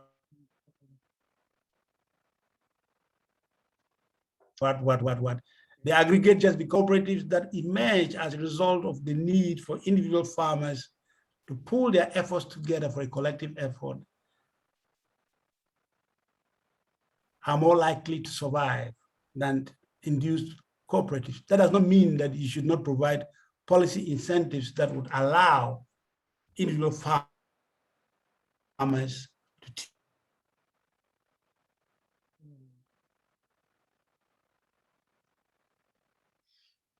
Are we losing you? Okay, yeah. If I may follow up with a slight comment. Yes. Are you back? Is No. that back? Okay, No, if I may he's still follow up frozen. with a slight comment, this is something that I'm always preaching. He was alluding a lot to the poverty level that makes or compels these chiefs and these leaders to sell out. And I was just going to say that that is the first law of hegemony. Just impoverish the people, keep them poor, and you can do anything you want with them. So I think one of the things that we have to keep in the back of our minds as we go along, as we establish our manifestos and agenda and the rest of them, is how to reduce the poverty level, how to enable or to at least, give some level of capacity to our leaders, to our chiefs, and the rest of them. Because as long as they remain poor, these kind of things will continue, either surreptitiously or openly. Simple. That's the first law of hegemony. Reduce their material supply, and you can do anything you want with them. Simple. So. All right. Well. Nana's hand is up. Nana Amamo. Okay. Go ahead, please. Yes, this thing about policy strategies to bring about the change we seek. I don't want to sound pessimistic. The reality is we are not in power. The people that we think that we can influence or cajole with or push to do things the way that should be done to serve all our benefits are not interested in doing so. They just want to do it for themselves. So a few of us, me and a few of us, we just decided to pilot this organic farm in Cape Coast North. It's mixed farming. Both we grow crops as well as animal husbandry. And basically, it's about putting our money where our mouths are. Because fortunately, things haven't gone so bad that we cannot do what we like now. We are able to operate under the radar. And this is how we can get the information out to our people, work directly with them. Because in Cape Coast North, strictly speaking, we have only 3 paid workers. But we have young people coming in to help in exchange for equity in some of the animals that we rear. So if you've been working with us for about 6 months, we'll give you a piglet, a female piglet. So you continue with your volunteering. And once that female piglet has its own piglet, that when that female pig also gets its own piglet, that's your farm already organized. So they can see that there's light at the end of the tunnel, coming to volunteer, cleaning the pig pens and looking after the goats and bringing them banana leaves and things like that. In 6 months, I could own a pig. And a female pig can have anything between 10 and 15 piglets. Straight away, they know that there's something in there for them. Mm. So until and unless, this is my personal view, until and unless we are in a position of power to really bring about change through policy making, I would say, let's just go into farming with our people. And because we use the cooperative method, it kind of gets them to police themselves. Because if you are a member of the co-op, Kofi is not going to sit down and watch Kwame take 10 ears of corn when it belongs to all of us. Mm-hmm. I'll give you another graphic example. When we started growing the crops, we had market garden crops, the carrots, cabbage, lettuce, we're talking about Cape Coast. They like their foreign stuff. Big beans. Yeah. So what we did was we had a number of these street food sellers, the wache, the rice and stew, the kenke and fish sellers. We would tell them, look, we have carrots available. And Auntie Memuna, one of the wache sellers, would say, okay, I want about 10 kilos of carrots. We agree a price with her, and then we tell our boys on the farm that Auntie Memuna will be coming at 4 p.m. on Thursday. She has paid 100 Ghana cedis for her 5 kilos. Make sure that it's ready for her at 4 p.m. And we send them a copy of the kind of like a receipt of the mobile payment. Mm-hmm. So, and a password. So when Auntie Memuna gets there, gives them the password and they give her the carrots. Mm. And the boys get paid every Friday. So they know that this produce is what pays us on Friday. So Kwame is not going to allow Kofi to pick extra carrots to sell on the side. Mm-hmm. And that is how they understand themselves to be working in a cooperative. Mm-hmm. Cooperative. Mm-hmm. It's for all of us. Mm-hmm. And It's also like it's democracy in action because everybody has one vote. Everybody sits at the table when decisions are being made so that they agree what they are going to sow. They agree that everybody gets to know how to generate seeds from what they grow, how much they are going to sell it for. And it's only the farm manager who collects the money and shares it out every Friday to them. So this is a small model that we have this, in a fairly short time. We started in September 2017, but this year, from January, is where we have made the biggest growth. And I cannot recommend co-ops. If we start working with our people at the grassroots, replicating this form of agriculture, then our people will have a buy-in because this is the source of their livelihood. They are not going to allow a government in Accra to dictate how they grow stuff, dictate how they must buy seeds. For example, we no longer buy carrot, cabbage, and lettuce seeds. How? I literally learned it on YouTube and I shared it with them.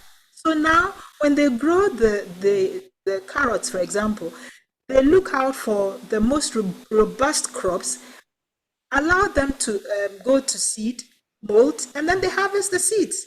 So ever since 2017 that we sent carrot seeds to them, we don't need to buy any more again. We have our own coriander seeds, we have passion fruit seeds, we have our own seeds.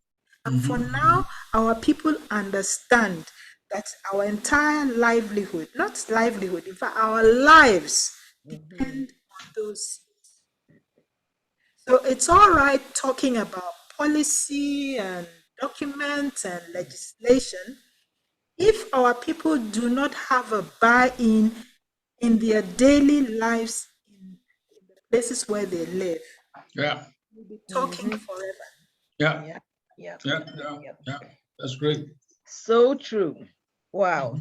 This has been so enlightening, refreshing. I don't even know what, it's amazing. And I truly appreciate everybody who has been here and contributed. It seems we're coming to the top of the hour. I don't even want us to stop. But I mean, normally around this time, we have to wrap up. And so that is what we are going to do. Sister Nanama, may I indulge upon you to give a summary as we close today? Just give us a summary of everything well, as much as possible, from where you started to where we have ended. Sure. Well, we had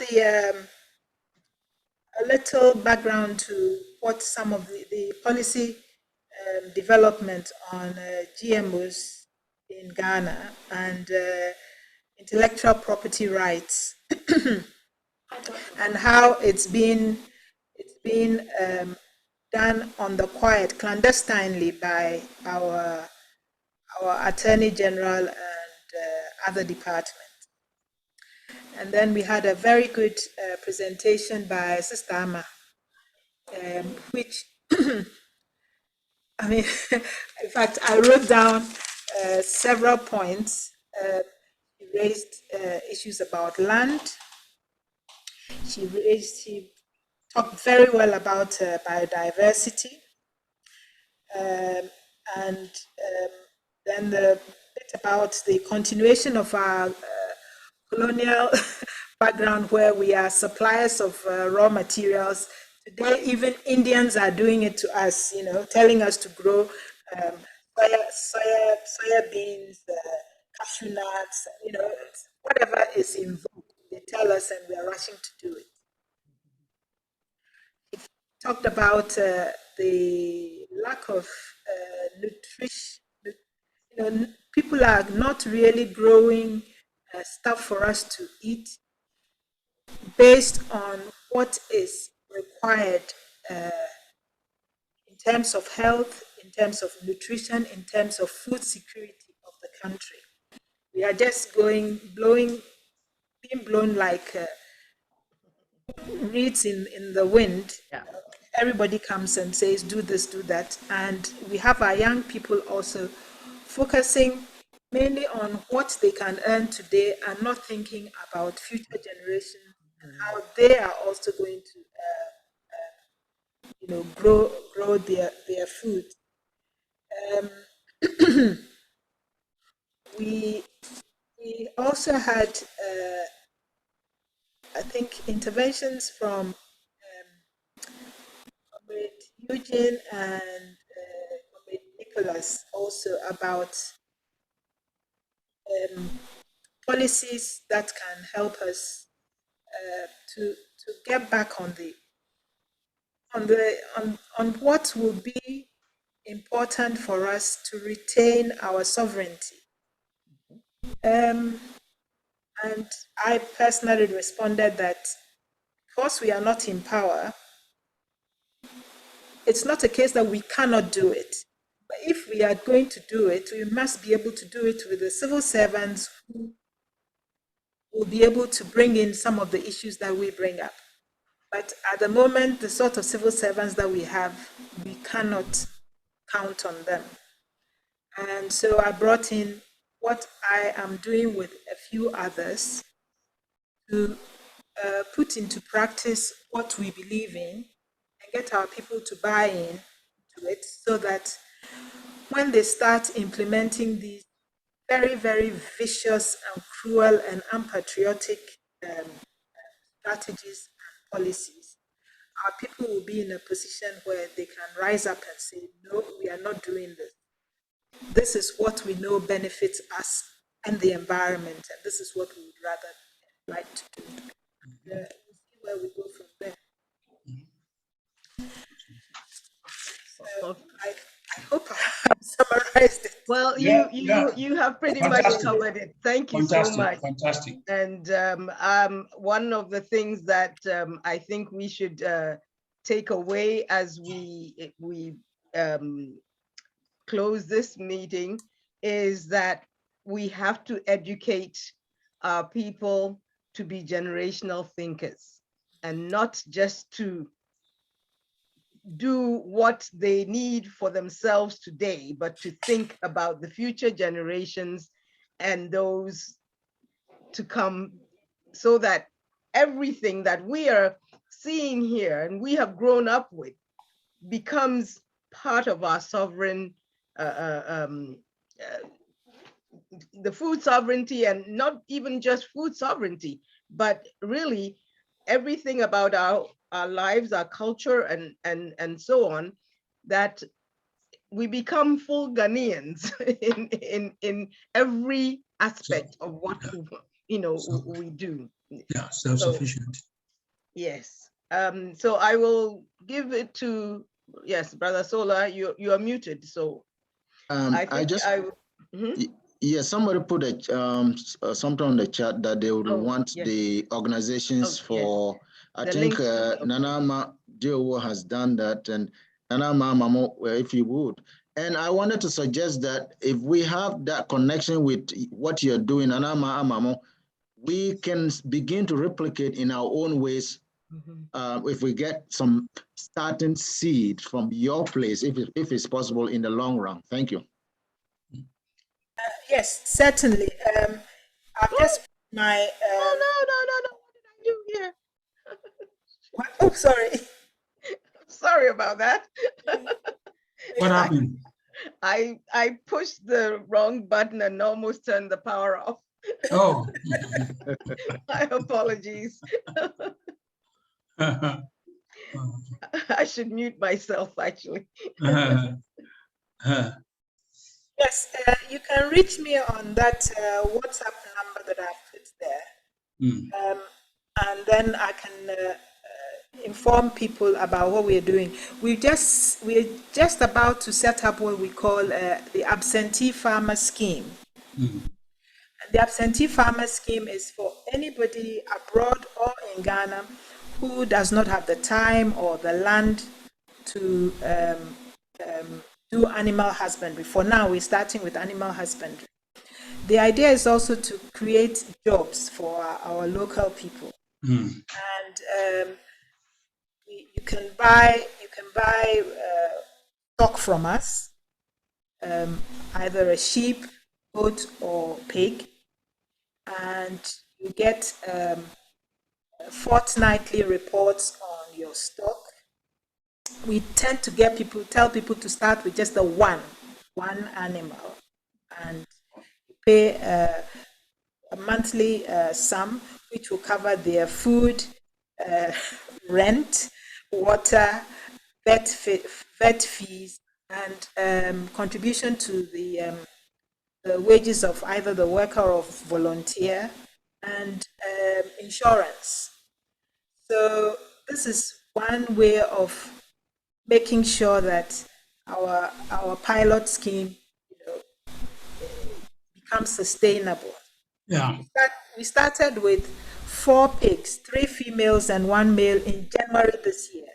We currently have a population of 18, and there's 1 more pig to give birth. So organic agriculture is the way forward, honestly. And we use the feces, the waste from the pigs' pens, the water and their feces. We use it on the land as organic fertilizer. You should see our cabbage and other produce. Amazing. Yeah. It starts small. It can be done anywhere. If I may just ask a quick question, what crop in particular do you see having the best market? I'm talking purely in economic terms. The best market, any particular? Personally, I am not interested in export crops at all. No. I mean for the local market. For the local market, anything that our people eat. But there are 2 crops that are very important: pepper, chilies, and tomatoes. Okay. Now, in the morning, when they make our cocoa, there's pepper in it. Yeah. We eat pepper in our lunch food, whether it's your eating kinky and shito, it's there. Yeah. Chilies are important. Yeah. And then tomatoes, they grow quickly. They are, they produce very well in our soil, and everybody uses it. Either for our salsa, shito, quick, with the onion and salt. You got your pepper to eat with your kenke or gari or whatever else. And then other local vegetables like okra, garden eggs, aubergines, and onion. Aubergine. Okay. So any food that we eat locally, that is what we promote, because there's no point in talking about food security when people are looking to imported Oh, no. The reason why I asked is that in 2019, Brother Kwesi Budu told me to take some seeds, buy some seeds for your farm in North Cape Coast. And it turned out, incidentally, I had plenty of seeds because I buy them very cheap at the end of the summer. Okay. So I had a whole box of seeds, and I took a lot to them in North Cape Coast. But most of them are American, or I should say Western-oriented crops. Things like carrots and cabbage. Yeah. There was the aubergine was not the Ghanaian typical, egg-shaped looking aubergine. We have in America, we have this big purple looking aubergine, very big. Yeah, that's what I took to them. So I wanted to find out what seeds to collect, because I can get them very, very cheap over here. That is one of the beauties of biodiversity. Mm. I've sent seeds from the UK. I've got seeds from Jamaica. I've got seeds from Nigeria. When you send seeds to a particular place and they are grown, that first crop, straight away, you have new genetic variety, organic still, but they have acquired certain genes from the soil and water there. Okay. So we've grown some in Cape Coast North. We can send those ones, the second, third generation seeds from what we have grown in Cape Coast North, and send it to the OT region, for example. Right away, that biodiversity is also generated. So it will get to a point where what was originally sent from the US becomes a Ghanaian variety that has certain resistance, peculiar, certain peculiar characteristics. Yeah, characteristics, yeah. And that is why it is important to keep things organic. Once we bring in the GMOs are not, it's not the same as, there's another word, I've forgotten, but basically GMOs, they can destroy genes. They can, Apoptosis, I think is what you're looking for. Apoptotic, yeah. Not nutritionally dense. Nutritionally, GMO crops are not good. They are not, the nutrition content is not as high as the organic. The organic, yeah. When I went to live in Ghana for 2 years, 2014 to 2016. I kid you not. I will buy wache to eat around 11. And I won't eat till maybe 4 or 5. Even that, when I feel hungry, I'll take some seeds. I'll take some roasted plantain or fruits. Just the one meal, beans and rice.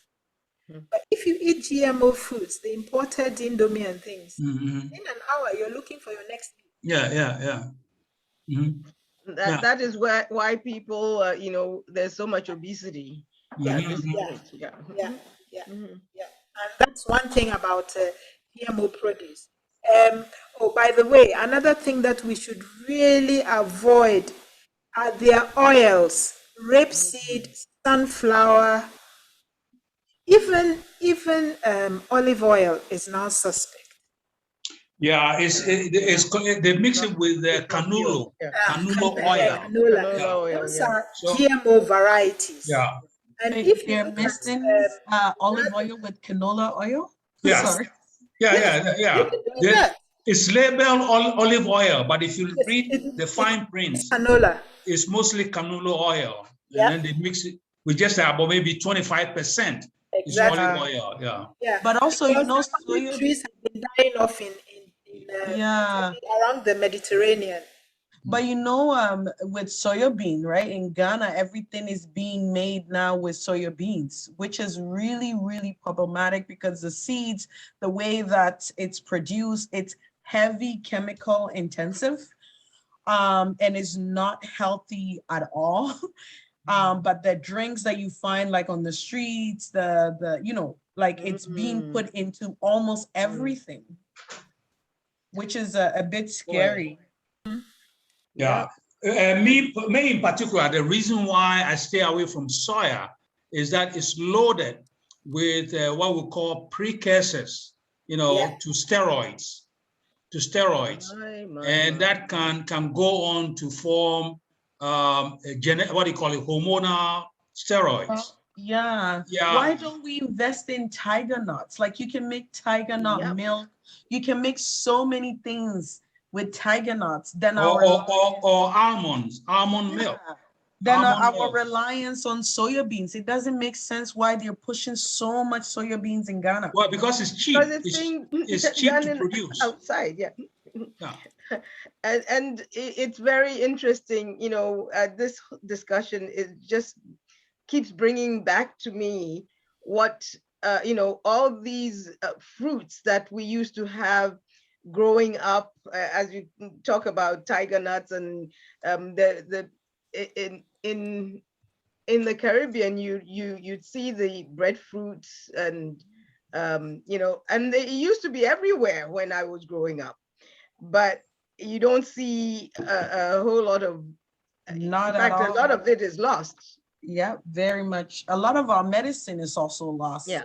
A lot of the rural women talk about, you know, not finding the medicine they used to have easily available anymore. It's all gone. So, yeah. Miss Amma, you just pointed to something very, very important. When we lose that ecosystem, that variety, we also lose the sources of some of these traditional medicines that were being made. Yeah. So this is a big, big problem. Thank you It for bringing it up. It is. And I honestly believe we need another conversation. I think one of the ways is to keep this conversation going and to figure out how we can keep this conversation going. We'll do it again. Yeah, a friend said to me that it's very cheap to book Ghanaian media these days. You can even write the article for them and they will just print it as is. I think also one of the ways we can think about is how can we bring some of these conversations, even in print, if anyone wanted to write an article or anything that, you know, you just pay the Ghana, like CT, what is it called, CCTV and all these places, and they will print it. Yeah. Which is what a lot of the corporations do anyway, and they're dominating the conversation.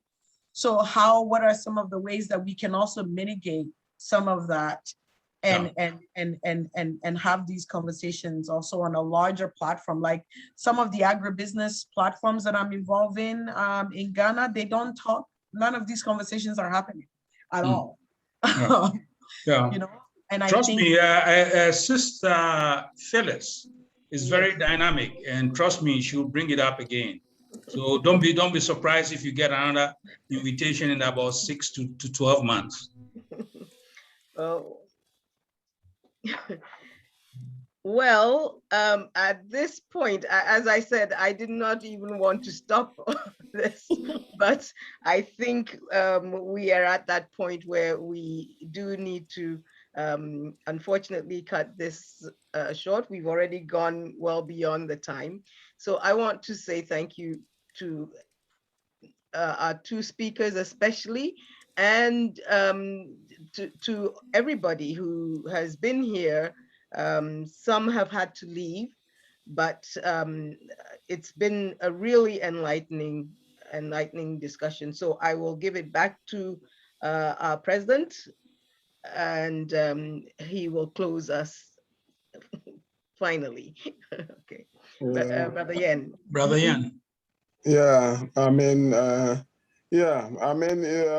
of course, these are very important issues, but I call on, I mean, it's I don't know, because I haven't really been involved in food security quite a lot, but I have learned quite a lot from this discussion. Mm-hmm. And I began by saying that this is the smallest meeting that we have had, and I said that the fewer, the merrier. And it really, Mary is much more than I expected. And I mean, we've all learned a lot. And I'm just hoping that, you know, we keep on carry on these issues, you know, ensure that more particularly. But I would like I want Dan just to say some few words and close us off. Brother Yen, if I may intervene, Brother Tampogre was saying a lot, and he was interrupted by some technicality. Is it too much to ask him to maybe conclude what he was saying? No, I wasn't interrupted by some technicality. You interrupted me. I think it's been a long day. Yeah. And I don't know. I think I came in because I thought you had been in. you butted in before I finished. So it's been a long day already. So let's Yeah, just close the day. let Dan close us up. Okay, Yeah. okay, Please, okay, Dan. okay. Dan, over to you. Is Dan still on? Yeah, he's here. He's a Okay. technical director. Yes, I realize that, but I don't see him. So anyway.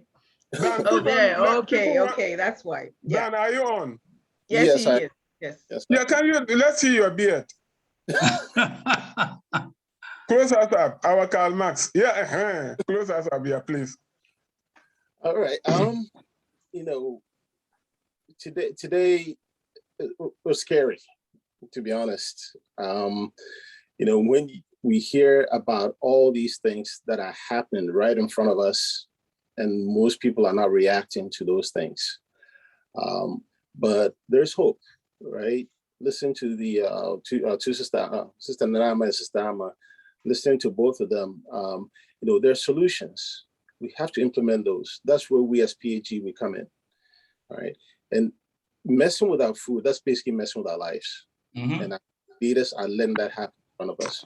But again, as PAG, starting the grassroots, step by step, we need to be able to make a difference. We are determined to make a difference, and we are going to make a difference from the grassroots. So thank you all very, very much for joining us.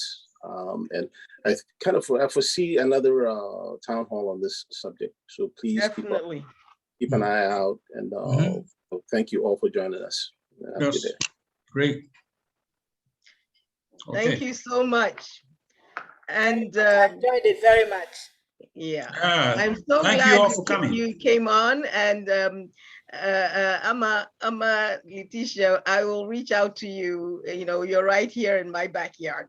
So we'll have to continue the discussion, the conversation. Yeah, no, definitely. And I look forward to maybe officially being a member of this group. PAG, yes. Oh, that is great. Yeah.